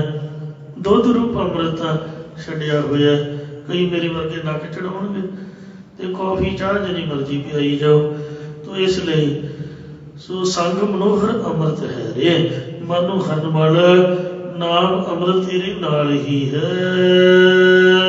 ਭੋਲ ਭੋਲ ਬਿਖ ਖਾਈ, ਉਸ ਵਾਹਿਗੁਰੂ ਨੂੰ ਤੂੰ ਭੁੱਲ ਭੁਲਾ ਕੇ ਕੋਈ ਸੰਗਤ 'ਚ ਮਿਲ ਕੇ ਵਿਸ਼ਿਆਂ ਰੂਪੀ ਜ਼ਹਿਰ ਨੂੰ ਖਾਈ ਜਾਂਦਾ ਹੈ। ਬਾਣੀ ਪੜ੍ਹਦਾ ਕੋਈ ਨਹੀਂ, ਵਿਸ਼ਿਆਂ ਦੀ ਜ਼ਹਿਰ ਉਗਲੀ ਜਾਂਦਾ ਹੈ। ਰਹਾਉ ਵਿਸ਼ਰਾਮ ਦੇ ਕੇ ਫਰਮਾਨ ਕਰਦੇ ਨੇ।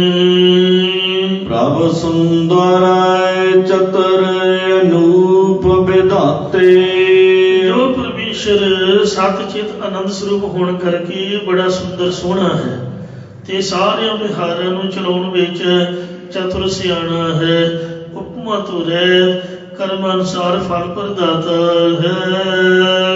ਤਿਸ ਸਿਉ ਰਚ ਨਹੀਂ ਰਾਈ, ਉਹਦੇ ਨਾਲ ਤਾਂ ਇੱਕ ਰੰਚਕ ਮਾਤਰ ਰਾਈ ਦੇ ਦਾਣੇ ਜਿੰਨੀ ਵੀ ਰੁਚੀ ਪ੍ਰੀਤੀ ਨਹੀਂ ਤੇ ਮੂਰਖ ਅਫਸਰਾਂ ਦੇ ਮਗਰ ਮਗਰ ਰਾਜਨੀਤਿਕ ਬੰਦਿਆਂ ਦੇ ਜੋੜੇ ਝਾੜਨ ਤੱਕ, ਕਾਰ ਦੀ ਬਾਰੀ ਖੋਲ੍ਹਣ ਤੱਕ ਜਾਂਦਾ।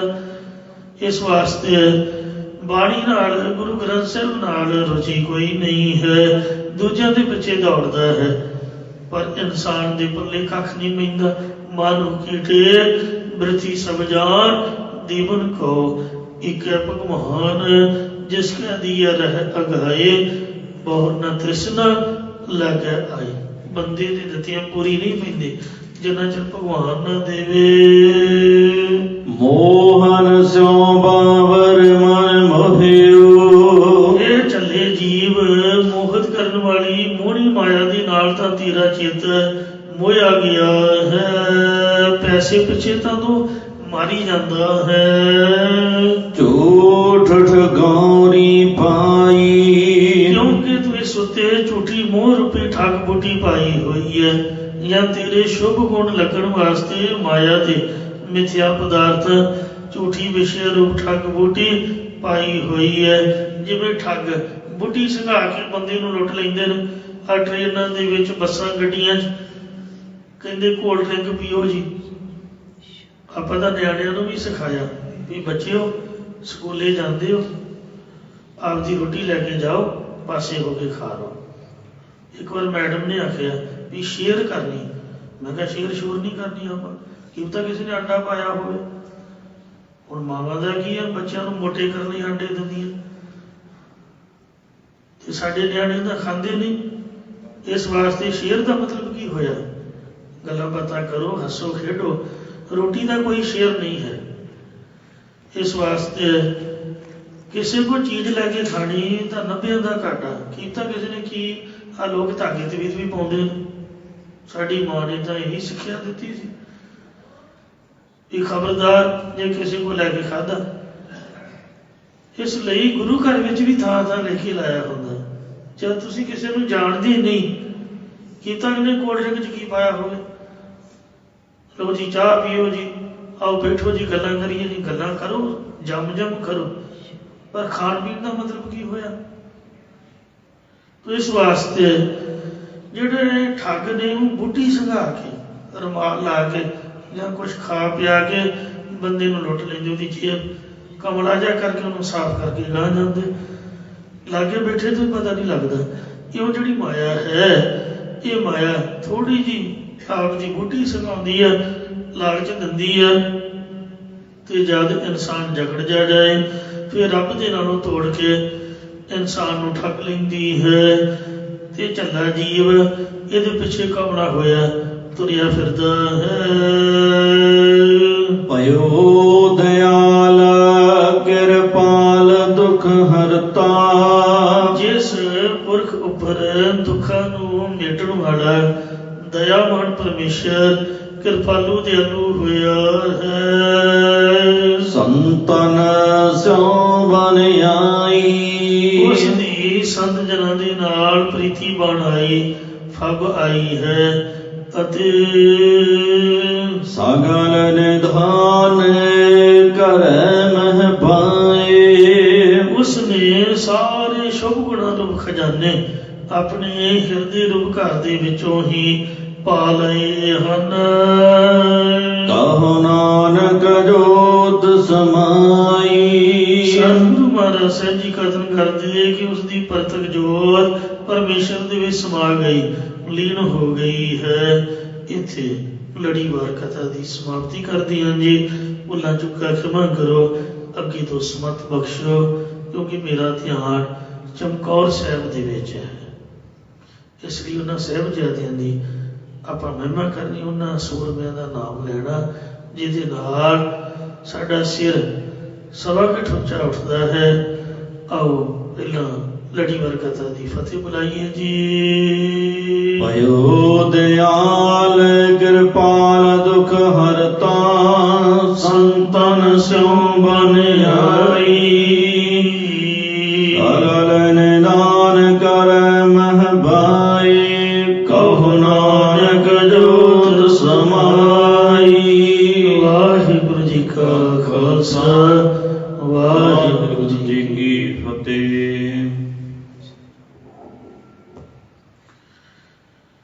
ਗਗਨ ਦਮਮ ਬਾਜਿਓ, ਪਰਿਉ ਨਿਸਨ ਖਾਓ। ਖੇਤ ਜੋ ਮੰਡਿਓ ਸੂਰਮਾ, ਅਬ ਜੂਝਨ ਖੋਦਾਓ।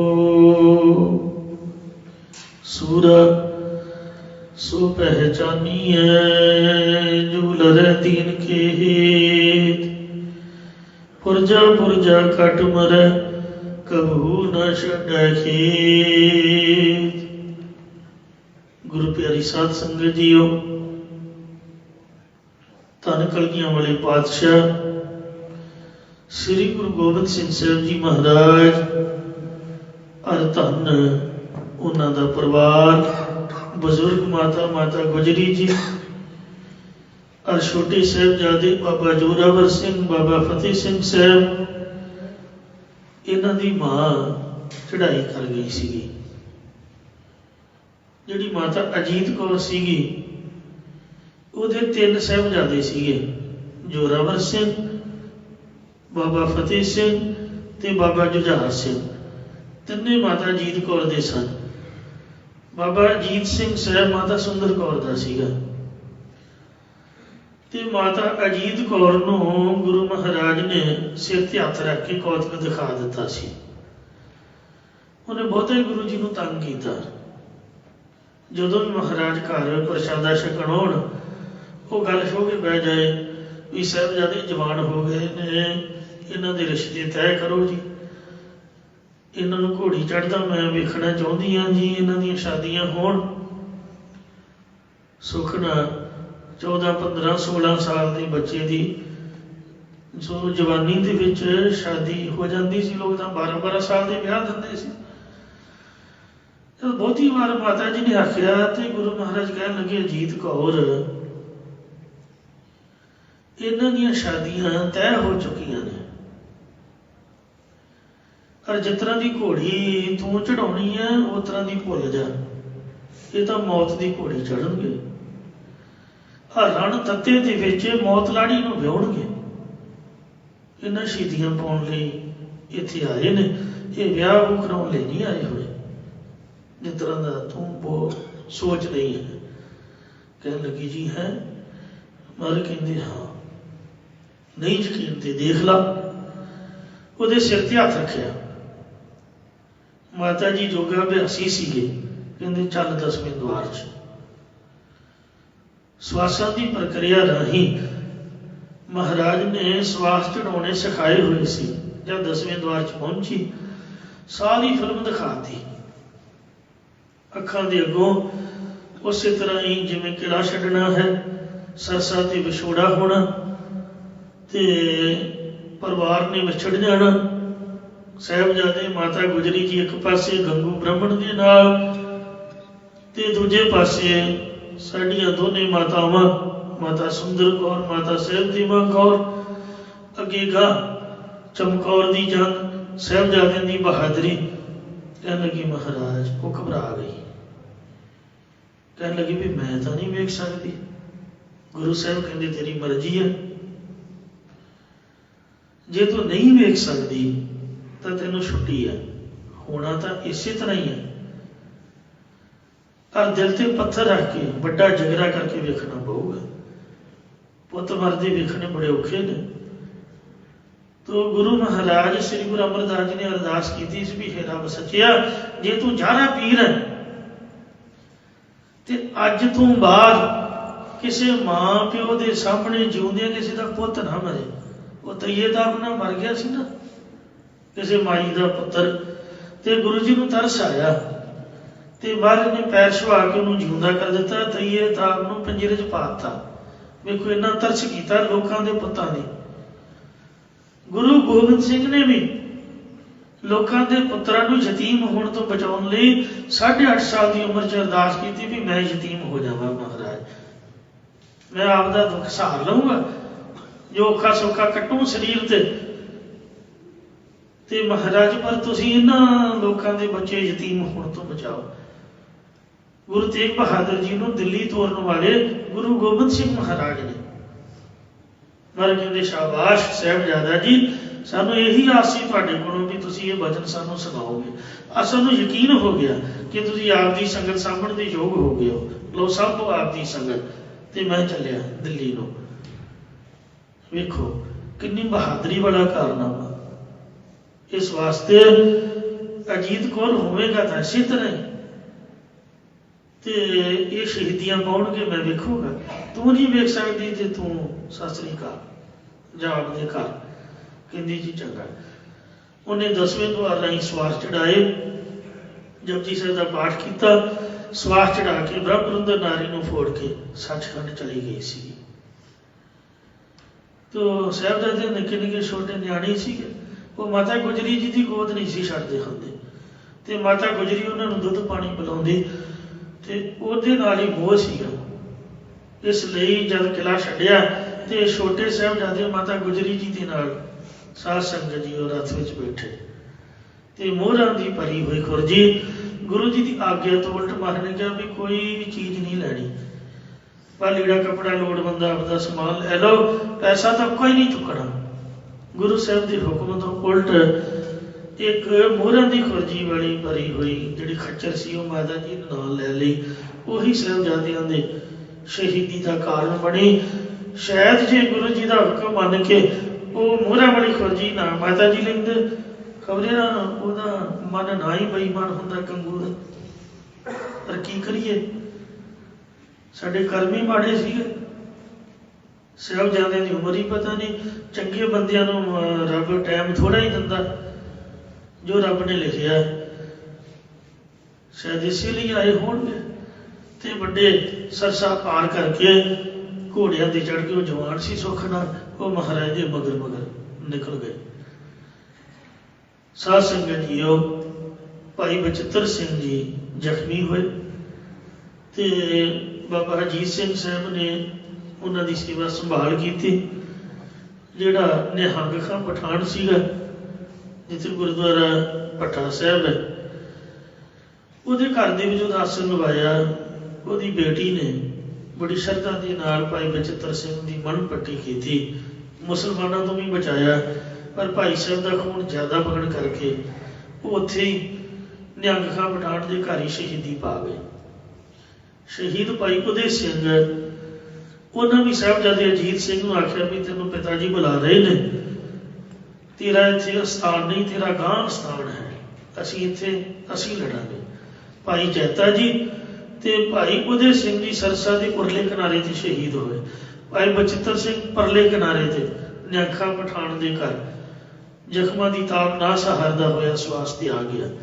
40 ਦੇ ਕਰੀਬ ਸਿੰਘ ਸਤਿਗੁਰੂ ਜੀ ਦੇ ਨਾਲ ਬੁੱਧੀ ਚੰਦ ਦੀ ਹਵੇਲੀ, ਚਮਕੌਰ ਦੀ ਕੱਚੀ ਹਵੇਲੀ ਖੜੀ ਦੇ ਵਿੱਚ ਪਹੁੰਚੇ। ਇੱਕ ਹੇਠਾਂ ਗੁਰਦੁਆਰਾ ਕਤਲਗੜ੍ਹ ਸਾਹਿਬ ਹੈ, ਇੱਕ ਉੱਪਰ ਚਮਕੌਰ ਦੀ ਗੜੀ ਗੁਰਦੁਆਰਾ ਸਾਹਿਬ ਹੈ। ਹੁਣ ਕਾਸੇ ਵਾਲੇ ਮਹਾਂਪੁਰਖ ਦਿੱਲੀ ਵਾਲੇ ਉਹਨੂੰ ਪ੍ਰਾਤਰ ਦਿਖ ਦੇ ਰਹੇ ਨੇ। ਉੱਪਰ ਗੁਰੂ ਸਾਹਿਬ ਜੀ ਬਾਰੀ 'ਚ ਬੈਠੇ ਹੋਏ ਸਨ ਤੇ ਮਹਾਰਾਜ ਦੀ ਆਗਿਆ ਲੈ ਕੇ 4-4 5-5 ਸਿੰਘਾਂ ਦਾ ਜਥਾ, ਕੋਠਾ ਸਿੰਘ ਤੇ ਮਦਨ ਸਿੰਘ ਗੇਟ ਦੇ ਪਹਿਰੇਦਾਰ ਸੀ, ਉਹ ਗੇਟ ਖੋਲ੍ਹਦੇ, ਸਿੰਘ ਬਾਹਰ ਨਿਕਲਦੇ, ਜੂਝ ਕੇ ਸ਼ਹੀਦੀਆਂ ਪਾ ਜਾਂਦੇ। ਸਿੰਘਾਂ ਨੂੰ ਮੈਦਾਨੀ ਜੰਗ ਵਿੱਚ ਜੂਝਦੇ ਵੇਖ ਕੇ ਸਾਹਿਬਜ਼ਾਦਾ ਅਜੀਤ ਸਿੰਘ ਜੀ ਦਾ ਪੀਰ ਰਸ ਜਾਗਿਆ ਤੇ ਡੋਲੇ ਫਿਰ ਕੇ बड़ी धीरज दे नाल गुरु पिता जी तो इस तरह आज्ञा मंगी।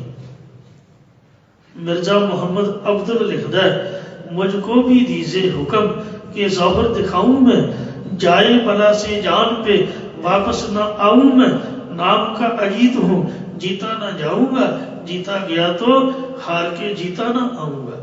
पिता जी की आज्ञा पा के बाबा अजीत सिंह जी पंज सिंघां नाल वैरियां दे टुट पे। कोठा सिंह ने मदन सिंह ने एक बार जवाब दे दिता कि जिन्ना चਿਰ ਅਸੀਂ ਜਿਉਂਦੇ ਹਾਂ गेट नहीं खोलांगे। गुरु जी ने आख्या खबरदार, क्यों नहीं खोलोगे? कहते आपदे साहबजादे ने। मारे कहते तुसी कौन हो? ये मजहबी सिंह सीगे। कहते तुसी सानू पुत्तां नूं वध प्यारे हो। दुनिया च इक्को ते इक गुरु गोबिंद सिंह होया जिन्हें जात पात का भेद नहीं मन्निया। अमर छका के आपदी हिक ना लाया। दुनिया जिन्नी मर्जी बोली जाए पर उन्होंने दिल चों जात पात का भेद नहीं जाता। इक्को एक गुरु गोबिंद सिंह और उन्होंने नमस्कार है। आखा गेट खोल दो, तुसी भी मेरे पुत हो। ये खुशी के नाल इन्होंने आज्ञा मंगी है। पिता की आज्ञा पा के बाबा अजीत सिंह पंजा सिंघां नाल वैरियां दे टुट पे। वैरियों नेजी नाल परो सुटिया, दुश्मन च भाजड़ पै गई ते हाय खुदा पुकारन लगे। दौरे दल में धायक है लहकर सांग पढ़ाए, मात जिह असवार के शिन में देत गिराए, लेतन पुरोए पठान को सब हिन सांग दिखलाए, देखत ही सब करत हैं अरे खुदाई खुदाई। कवि सेनापत ने लिखे। साहब अजीत सिंह ने दुश्मनों दी भाजड़ा पा दित्तियां, मारू मार कर दे, कदे एक पासे कदे दूजे पासे, बहुत बहादुरी नाल कटावट करी जाते। दशमेश पिता जो कि गढ़ी की उपरली बारी च बैठी जंग देख रही सी, साहबजादा अजीत सिंह नूं हलाशीली दी कि शाबाश बेटा, बड़ी दलेरी ना लड़े हो। लड़ते भी क्यों ना, क्योंकि आप मेरे बड़े सपुत्र हो। शाहजादा जी शाह ने भागड़ थी मसा दी, ये फौज भगा दी, कभी वो फौज भगा दी, बढ़ चढ़ के तवक्कों से ज़ात जो दिखा दी, सतगुरु ने वही किला से बच्चों को निदा दी। शाबाश पिस, खूब दलेरी से लड़े हो। हाँ क्यों ना हो, गोबंद के फरजंद बड़े हो। अल्लाह यार खां जोगी। इत्थे कईयां ने गलत गल्लां प्रचारियां। एक कविता छोटी उम्र च स्कूल पढ़दे मैं भी याद की होंदी सी, उह च भी यही लिखिया सी कि साहबजादा बाबा अजीत सिंह जी पानी पीण लई गुरु जी दे कोल आए ते गुरु जी ने कहा भी वापस जाओ ते दुश्मनों के खून नाल प्यास बुझाओ। वो भलिओ मानसो, सोचण वाली गल ये है भी पहला तो दुश्मन के घेरे चों कोई इस तरह निकल के आ नहीं सकता। उत्थे किहड़ा मामे पिंड गए सी भी नानी ने कहा भी जाओ, इंज नहीं हो सकता। दुश्मन ने तुहानूं घेरा पाया होवे ते तुसीं कहो भी मैं पानी पिया, अगला जान दूंगा। आना चाहे तो भी दुश्मन रस्ता क्यों देगा दसो। इंज बाबा अजीत सिंह ने पहला तीर कमान नाल युद्ध किया, जब तीर समाप्त हो गए तो बरछी कढ़ ले। युद्ध करदे किसी तुरक दी मारी तो वह संजोग नूं पाड़ के उसदी आर पार हो गई। जब कढ़न लगे तो टुट के अद्धी उहदे विच ही रह गई, अद्धी साहबजादा जी के हाथ में आ गई। फिर म्यान चों तलवार कढ़ ली, सैकड़ियां नूं मौत के घाट उतार के आखिर वह भी टुट गई। फिर कटार कढ़ ली, पालकी च बैठे एक अनवर खां नवाब के पेट जद जाके मारी तो वैरी दल ने आप नूं चार छपेरों घेर के एकदम शस्त्रां की ऐसी बुछाड़ की कि शरीर विन सुटिया। साहबजादा बाबा अजीत सिंह जी वीर गति नूं प्राप्त हो गए। पुरजा पुरजा कट मरै, कब हूं ना छाड़ा खेत। ते सामने मथे साध संगत जीओ सामने मथे डिगे ते गुरु महाराज नूं बारी च बैठे होए दोवें हथ जोड़ के फतेह बुलाई। गुरु साहब ने फतेह का जवाब दे के उच्च उच्ची जयकारे छड्डे। साहबजादा बाबा जुझार सिंह जी का पालन पोषण भी बाबा अजीत सिंह के वांग ही होया। आपने भी धार्मिक विद्या, शस्त्र विद्या ते रणनीति विद्या ग्रहण की। 8-9 साल की उम्र के विच ही अमृतपान किया ते आप जी भी गुरु पिता ते वड्डे भराता बाबा अजीत सिंह ते होर मारजी बड़े सिंघां नाल चमकौर साहब च पहुंचे सी।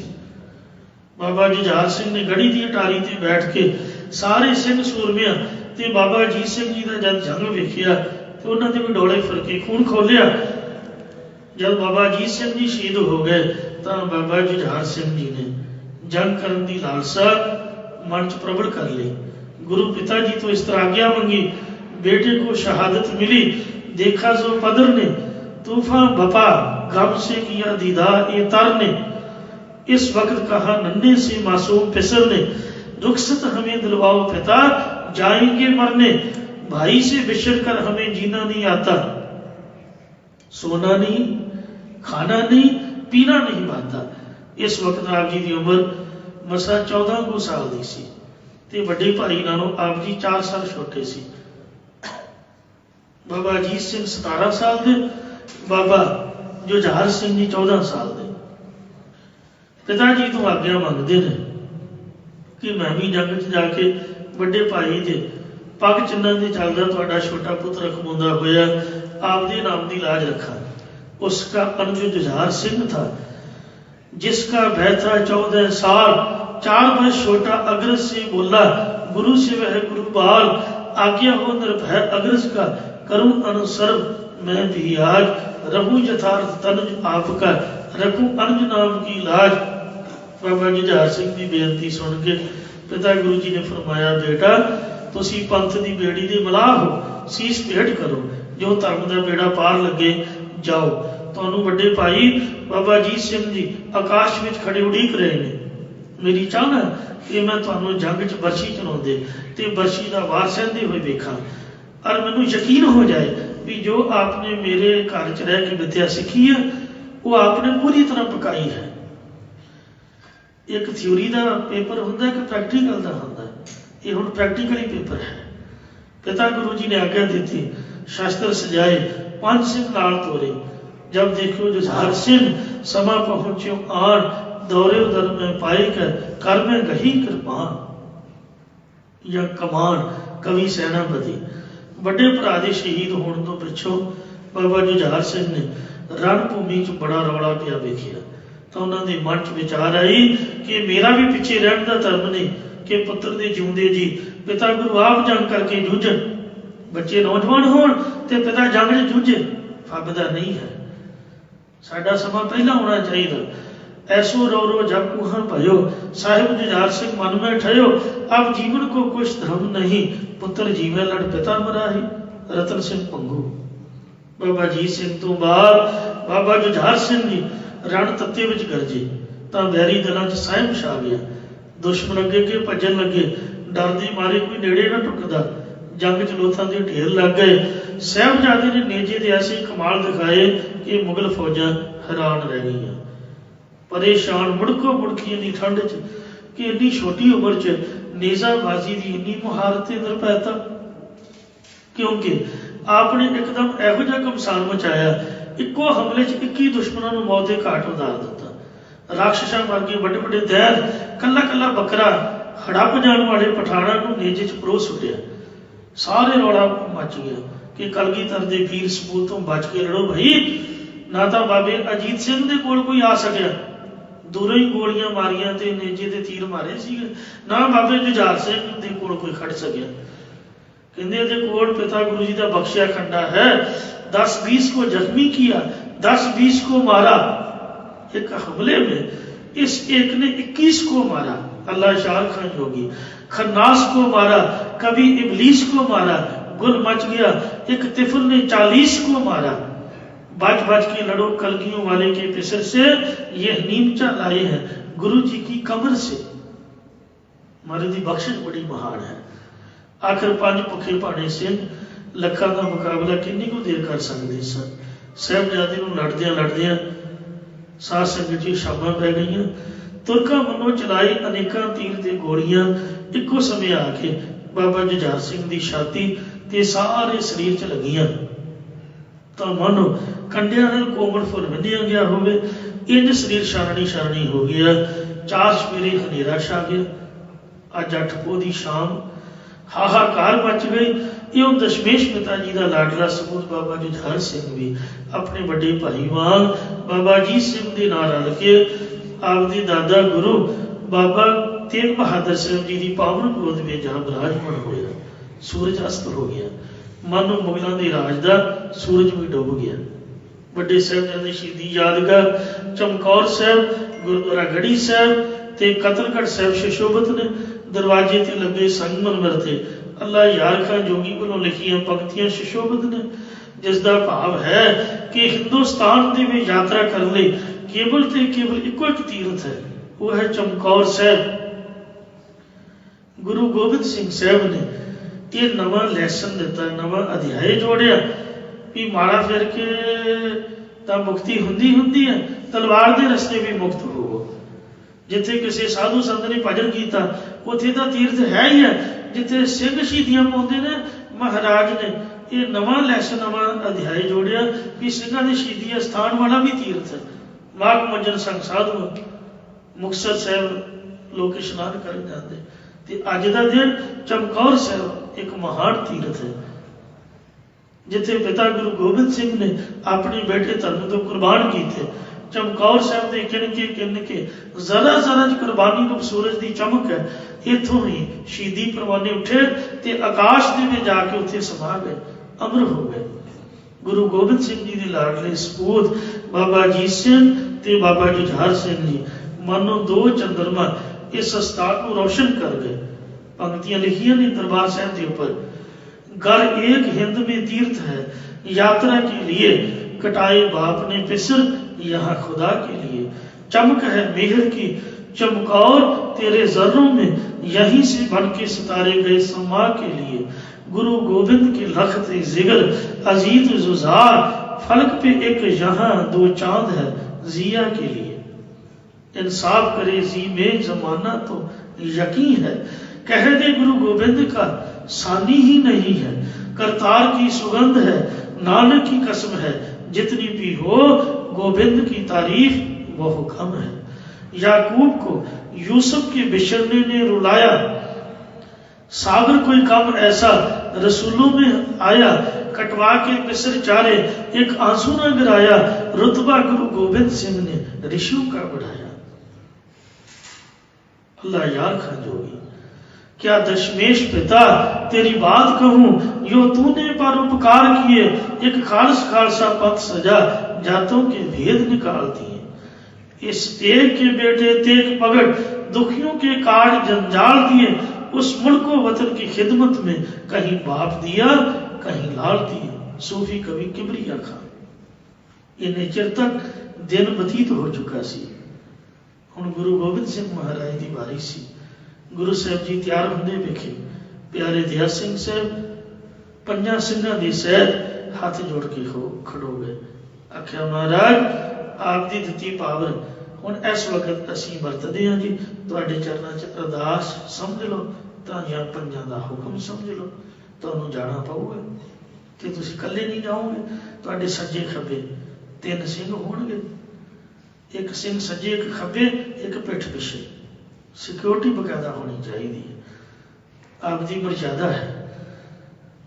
तो प्यारे दयाल सिंह ते प्यारे धर्म सिंह सज्जे खब्बे, भाई मान सिंह पिछले पासे, बाकी जो मर्जी शहीद होण ये तुहाडे नाल जाणगे, ये आप नूं हुक्म है। वाह वाह गोबिंद सिंह आपे गुरजेगा।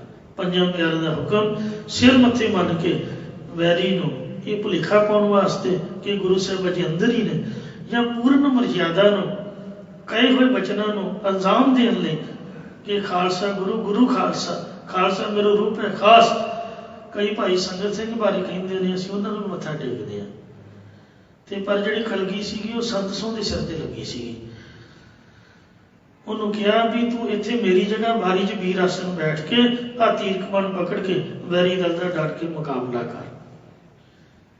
ਇਹ ਅੱਜ 8 ਪੋਹ ਦੀ ਰਾਤ ਨੂੰ ਮਹਾਰਾਜ ਨੇ ਕਲਾ ਛੱਡਿਆ ਵੀ 9 ਪੋਹ ਸਵੇਰ ਤੱਕ ਉਹ ਬੈਠਾ ਰਿਹਾ ਤੇ ਜੂਝ ਕੇ ਸ਼ਹੀਦੀ ਪਾਈ ਸੀ ਉਹਨੇ। ਸਾਧ ਸੰਗਤ ਜੀਓ, ਸਾਰੇ ਮਹਾਰਾਜ ਦੇ ਸਿੱਖ ਨੇ, ਭਾਈ ਸੰਗਤ ਸਿੰਘ ਵੀ, ਭਾਈ ਸੰਤ ਸਿੰਘ ਵੀ। ਪਰ ਭਾਈ ਸੰਤ ਸਿੰਘ ਬਾਰੇ ਇਹ ਇਤਿਹਾਸ ਦੇ ਵਿੱਚ ਅਸੀਂ ਜਿਹੜਾ ਜ਼ਿਕਰ ਆਉਂਦਾ ਉਹਨੂੰ ਮੰਨਦੇ ਹਾਂ। ਜਦ ਗੁਰੂ ਜੀ ਬਾਰੀ ਤੋਂ ਬਾਹਰ ਨਿਕਲਣ ਲੱਗੇ, ਛੋਟੀ ਬਾਰੀ, ਕਿਉਂਕਿ ਵੱਡੇ ਥਾਣੀ ਦਾ ਨਿਕਲਦੇ ਤੇ ਉਹ ਪਹਿਲਾਂ ਹੀ ਉੱਥੇ ਫੜੇ ਜਾਣਾ ਸੀਗਾ। ਇਹ ਉਹ ਗੁਰੀਲੇ ਯੁੱਧ ਦੀ ਨੀਤੀ ਹੈ ਵੀ ਦੁਸ਼ਮਣ ਨੂੰ ਮਾਰ ਕੇ ਤੁਸੀਂ ਭੱਜ ਸਕਦੇ ਹੋ, ਫਿਰ ਜਦ ਕਾਇਮ ਹੋ ਜਾਓ ਫਿਰ ਤੁਸੀਂ ਲੜ ਸਕਦੇ ਹੋ। ਇਹ ਮਹਾਰਾਜ ਨੇ ਛੋਟੀ ਬਾਰੀ ਥਾਣੀ ਜਦ ਨਿਕਲਣਾ ਚਾਹਿਆ ਹਨੇਰੇ 'ਚ ਵੇਖਿਆ ਪਿਆਰੇ ਦਿਆ ਸੋ ਕਹਿਣ ਲੱਗਾ ਜੀ ਜਿੰਦਰਾ ਲੱਗਾ ਤੇ ਲੱਗਾ ਵੀ ਬੜਾ ਮੋਟਾ। ਮੈਂ ਕਿਹਾ ਜਿੰਦਰਾ ਇਹ ਸਾਨੂੰ ਰੋਕ ਸਕਦਾ? ਆਪਦਾ ਜੋੜਾ ਚਰਨਾਂ ਵਾਲਾ ਠਾਹ ਕਰਕੇ ਉੱਤੇ ਮਾਰਿਆ, ਕਹਿੰਦੇ ਲੈ ਖੁੱਲਿਆ ਕਿਉਂ? ਮਹਾਰਾਜ ਨੇ ਜਿੰਦਰਾ ਖੋਲਿਆ ਤੇ ਜੋੜਾ ਅੰਦਰਲੇ ਪਾਸੇ ਲਾਤਾ। ਭਾਈ ਸਾਹਿਬ ਕਹਿਣ ਲੱਗੇ ਮਹਾਰਾਜ ਜਦ ਕਿਤੇ ਜਾਣਾ ਹੋਵੇ ਜੋੜਾ ਪਾ ਕੇ ਜਾਈਦਾ, ਪਤਾ ਨਹੀਂ ਕਿੱਥੇ ਜਾਣਾ ਕਿੱਥੇ ਟਿਕਾਣਾ। ਕਹਿੰਦੇ ਨਹੀਂ ਭਾਈ ਸਾਹਿਬ ਮੇਰੇ ਜਾਨ ਨੂੰ ਪਿਆਰੇ ਸਿੰਘ ਉਹਨਾਂ ਦੀਆਂ ਦਸਤਾਰਾਂ ਉਹਨਾਂ ਦੇ ਕੇਸ ਖੁੱਲੇ ਹੋਣਗੇ, ਮੇਰੇ ਚੰਮ ਦਾ ਜੋੜਾ ਦਸਤਾਰਾਂ ਦੇ ਕੇਸਾਂ ਨਾਲ ਲੈ ਕੇ ਬੇਦਬੀ ਹੋਊਗੀ, ਇਹ ਨਹੀਂ ਮੈਂ ਚਾਹੁੰਦਾ। ਕਿਉਂ? ਕਲਗੀਧਰ ਮਹਾਰਾਜ ਨੇ ਆਪ ਦਾ ਵੇਖੋ ਸਿੰਘਾਂ ਪ੍ਰਤੀ ਕਿੰਨਾ ਪ੍ਰੇਮ ਜਣਾਇਆ। ਤੇ ਜਿਸ ਵਕਤ ਬਾਬਾ ਅਜੀਤ ਸਿੰਘ ਬਾਬਾ ਜੁਝਾਰ ਸਿੰਘ ਦੇ ਸਰੀਰ ਕੋਲ ਪਹੁੰਚੇ, ਬਿਜਲੀ ਚਮਕਣ ਤੋਂ ਚਾਨਣ ਹੋਇਆ।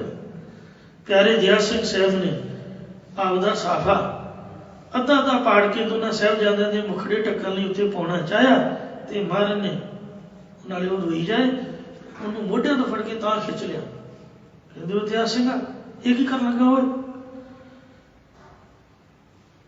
ਕਹਿੰਦੇ ਜੀ ਸਾਹਿਬਜ਼ਾਦਿਆਂ ਦੇ ਮੁਖ ਢੱਕ ਰਿਹਾ। ਕਹਿੰਦੇ ਸਾਹਿਬਜ਼ਾਦੇ ਬਾਕੀ ਦੇ ਕੌਣ ਨੇ? ਉਹ ਸਾਹਿਬਜ਼ਾਦੇ ਨਹੀਂ। ਇਸ ਵਾਸਤੇ ਮੈਨੂੰ ਇਹ ਗੱਲ ਪਰਵਾਹ ਨਹੀਂ ਹੈ, ਮੈਂ ਕਿਸੇ ਦੇ ਨਹੀਂ ਸੁਣਨਾ ਚਾਹੁੰਦਾ ਵੀ ਗੁਰੂ ਗੋਬਿੰਦ ਸਿੰਘ ਨੇ ਪੁੱਤ ਹੋਰ ਸਮਝੇ ਤੇ ਸਿੰਘ ਹੋਰ ਸਮਝੇ। ਚੱਲ ਉੱਠ ਤੂੰ ਮੇਰੇ ਨਾਲ ਚੱਲ, ਇਹ ਕੰਮ ਨਹੀਂ ਕਰਨਾ। ਜੇ ਤਾਂ ਕੱਪੜਾ ਇੰਨਾ ਵੀ ਸਾਰਿਆਂ ਦੇ ਪਾਉਣ ਲਈ ਫਿਰ ਤਾਂ ਪਾ ਦੇ, ਨਹੀਂ ਤਾਂ ਮੈਂ ਇਕੱਲੇ ਸਾਹਿਬਜ਼ਾਦੇ ਦੇ ਨਹੀਂ ਪਾਉਣ ਦੇਣਾ। ਇਹ ਸੁਣ ਕੇ ਕਰਤਾਰ ਸਿੰਘ ਬਲਗਨ ਲਿਖਦਾ, ਉਪਾ ਨਿਕਲ ਗਈਆਂ ਦਇਆ ਸਿੰਘ ਦੀਆਂ ਤੇ ਉਹ ਘੇਰ ਨਹੀਂ ਖਾ ਕੇ ਬੈਠ ਗਿਆ। ਲਹੂ ਲਿਬੜੇ ਪੈਰਾਂ ਕੂਲਿਆਂ ਦੇ ਸਿੱਖ ਸੀਸ ਝੁਕਾ ਕੇ ਬੈਠ ਗਿਆ। ਲਹੂ ਪੂੰਝ ਕੇਸਾਂ ਚੋਂ ਝਾੜ ਮਿੱਟੀ ਗੋਦੀ ਵਿੱਚ ਲਟਾ ਕੇ ਬੈਠ ਗਿਆ। ਵੱਲ ਪਿਤਾ ਨਿਰਮੋਹੀ ਵੇਖ ਕੇ ਤੇ ਦਇਆ ਸਿੰਘ ਰੋਹ ਵਿੱਚ ਆ ਕੇ ਬੈਠ ਗਿਆ। ਕਿਸੇ ਮੋਤੀਆਂ ਵਾਲੇ ਦਾ ਵਿਗੜ ਜਾਂਦਾ ਵਿਗੜ ਜਾਂਦਾ ਕਿਸੇ ਮੋਤੀਆਂ ਵਾਲੇ ਦਾ ਵਿਗੜ ਜਾਂਦਾ। ਹੰਝੂ ਚਾਰ ਜੇ ਫੁੱਲ ਤੇ ਘੇਰ ਜਾਂਦਾ। ਉਹਦੀ ਤਿਆਗ ਦੀ ਮਹਿੰਦੀ ਨਾ ਲੱਥਣੀ ਸੀ, ਸੁੱਕਾ ਹੱਥ ਜੇ ਪ੍ਰੇਮ ਵਾਲਾ ਫੇਰ ਜਾਂਦਾ। ਕਲਗੀਧਰ ਮਹਾਰਾਜ ਨੇ ਦਇਆ ਸਿੰਘ ਨੂੰ ਸਮਝਾਇਆ, ਡਿੱਠਾ ਕਲਗੀਆਂ ਵਾਲੇ ਨੇ ਪਰਤ ਕੇ ਤੇ ਉੱਚੀ ਆਵਾਜ਼ ਮਾਰੀ, ਆ ਜਾ ਦਇਆ ਸਿੰਘ ਬਾਜਾ ਨਾਲ ਉਡਾਰੀਆਂ ਲਾਮ ਦੱਸ। ਫਾਈਆਂ ਕਿਹੜੀਆਂ ਚ ਫਸ ਗਿਆ ਦਇਆ ਸਿੰਘ, ਬੜਾ ਸੁਖੀ ਏ ਮੌਤ ਦੀ ਗੋਦ ਅੰਦਰ, ਇਹਨੂੰ ਰਹਿਣ ਦੇ ਉੱਥੇ ਹੀ ਪਿਆ ਸਿੰਘ। ਕਫਨ ਪਾਉਂਦਾ ਏ ਕੌਣ ਪਰਵਾਨਿਆਂ ਤੇ ਕਫਨ ਪਾਉਂਦਾ ਏ ਕੌਣ ਪਰਵਾਨਿਆਂ ਤੇ, ਚਾਦਰ ਵਿੱਚ ਲਪੇਟ ਨਾ ਪਿਆ ਸਿੰਘ। ਉਤਾਂ ਉੱਠ ਉਹ ਦਿਆ ਸਿੰਘਾ ਉਤਾਂ ਉੱਠ, ਨਹੀਂ ਦੇਸ਼ ਭਗਤ ਹੁੰਦਾ ਜੋ ਸ਼ਹੀਦ ਦੀ ਮੌਤ ਤੇ ਝੂਰਦਾ ਏ। ਉਹ ਤਾਂ ਮੰਜ਼ਲਾਂ ਮਾਰ ਕੇ ਪਿਆ ਲੰਮਾ, ਸਾਡਾ ਪੰਧ ਪਰ ਸੱਜਣਾ ਦੂਰ ਦਾ ਏ। ਬਾਂਹ ਤੋਂ ਖਿੱਚ ਕੇ ਤੂਲਿਆ ਆਪਣੇ ਨਾਲ। ਬੀਬੀ ਸ਼ਰਨ ਕੌਰ ਰਾਏਪੁਰ ਦੀ ਰਹਿਣ ਵਾਲੀ, ਗੁਰੂ ਜੀ ਨੇ ਉਹਨੂੰ ਦਰਸ਼ਨ ਦਿੱਤੇ। ਉਹ ਬਾਰ-ਬਾਰ ਸੇਵਾ ਦੀ ਡਿਮਾਂਡ ਕਰਦੀ ਹੁੰਦੀ ਸੀ। ਆਖਿਆ ਪੁੱਤ ਸਿਰ ਤੇ ਹੱਥ ਰੱਖਿਆ ਵੀ ਆ ਹੁਣ ਆਪਦੇ ਭਰਾਵਾਂ ਦੀ ਸੇਵਾ ਕਰ, ਚੱਲ ਜਾ। ਮੈਂ ਤਾਂ ਚੱਲਿਆ। ਤਾੜੀ ਸਾਹਿਬ ਗੁਰਦੁਆਰੇ ਤਾੜੀ ਮਾਰੀ, ਉਹਨੂੰ ਦਰਸ਼ਨ ਹੋਏ। ਲੱਗ ਗਈ ਪੁਲ ਟੱਪ ਕੇ ਰਾਏਪੁਰ ਦਾ ਉਹ ਭੈਣ ਦਾ ਘਰ ਸੀਗਾ, ਉਥੋਂ ਭੱਜੀ ਆਈ। ਫਿਰ ਮਹਾਰਾਜ ਦੇ ਹੁਕਮ ਨੂੰ ਸਿਰ ਮੱਥੇ ਪ੍ਰਵਾਨ ਕਰਦਿਆਂ ਸਾਰੇ ਸਿੰਘਾਂ ਦੇ ਸਰੀਰ ਉਹਨੇ ਇੱਕੋ ਅੰਗੀਠੇ 'ਚ ਰੱਖ ਕੇ ਅੰਗੀਠਾ ਲਾ ਕੇ ਚੌਂਕੜਾ ਮਾਰ ਕੇ ਨਿਰਭੈ ਹੋ ਕੇ ਸਤਿਨਾਮ ਸ੍ਰੀ ਵਾਹਿਗੁਰੂ ਵਾਹਿਗੁਰੂ ਵਾਹਿਗੁਰੂ ਕੀਰਤਨ ਦਾ ਪਾਠ ਕਰਕੇ ਸਿਮਰਨ ਕਰ ਰਹੀ ਸੀ। ਤੁਰਕਾਂ ਨੇ ਆਵਾਜ਼ ਮਾਰੀ, ਉਹ ਭੈਣ ਨੇ ਨੇਜਾ ਉੱਚਾ ਚੁੱਕ ਲਿਆ ਤੇ ਜਿਉਂਦੇ ਜੀ ਹੱਥ ਨਹੀਂ ਆਈ। ਫੱਟੜ ਕਰਕੇ ਨੇਜਿਆਂ ਦੇ ਨਾਲ ਹੀ ਡਰਦਿਆਂ ਚੁੱਕ ਕੇ ਤੁਰਕਾਂ ਨੇ ਉਸੇ ਅੰਗੀਠੇ 'ਚ ਉਹਨੂੰ ਸ਼ਹੀਦ ਕਰਕੇ ਸੰਸਕਾਰ ਕਰ ਦਿੱਤਾ। ਉਹ ਭੈਣ ਦੀ ਵੀ ਬਹੁਤ ਵੱਡੀ ਕੁਰਬਾਨੀ ਹੈ। ਸ਼ਹੀਦਾਂ ਦੇ ਪਾਵਨ ਸਥਾਨ ਤੇ ਬੈਠ ਕੇ ਸ਼ਹੀਦਾਂ ਨੂੰ ਨਮਸਕਾਰ ਕਰਦੇ ਹਾਂ। ਅੱਜ ਦੇ ਦਿਨ ਬਾਬਾ ਅਜੀਤ ਸਿੰਘ, ਬਾਬਾ ਜੁਝਾਰ ਸਿੰਘ, ਭੈਣ ਸ਼ਰਨ ਕੌਰ ਤੇ ਹੋਰਨਾਂ 40 ਮੁਕਤਿਆਂ ਦੀ ਪਵਿੱਤਰ ਸ਼ਹੀਦੀ ਵਿੱਚ। ਸੋ ਸਮੂਹ ਸਾਧ ਸੰਗਤ ਆਪਾਂ ਜੁੜ ਮਿਲ ਬੈਠ ਕੇ ਗੁਰੂ ਸਾਹਿਬ ਦੇ ਚਰਨਾਂ 'ਚ ਹਾਜ਼ਰੀ ਲਵਾਉਣ ਦੀ ਅਰਦਾਸ ਕਰਦੇ ਹਾਂ ਕਿ ਉਹਨਾਂ ਦੇ ਪਾਏ ਪੂਰਨਿਆਂ ਤੇ ਗੁਰੂ ਮਹਾਰਾਜ ਸਾਨੂੰ ਵੀ ਚੱਲਣ ਦਾ ਬਲ ਬਖਸ਼ਣ ਜੀ। ਫਤਿਹ ਬੁਲਾਓ। ਵਾਹਿਗੁਰੂ ਜੀ ਕਾ ਖਾਲਸਾ ਵਾਹਿਗੁਰੂ ਜੀ ਕੀ ਫਤਿਹ। ਆਰਾਮ ਕਰੀ ਮਹੱਲਾ ਤੀਜਾ। ਆਨੰਦ ਓੰਕਾਰ ਸਤਿਗੁਰ ਪ੍ਰਸਾਦ। ਆਨੰਦ ਭਇਆ ਮੇਰੀ ਮਾਏ ਸਤਿਗੁਰੂ ਸਹਿਜ ਸੇਤੀ ਰਾਗ ਰਤਨ ਪਰਵਾਰ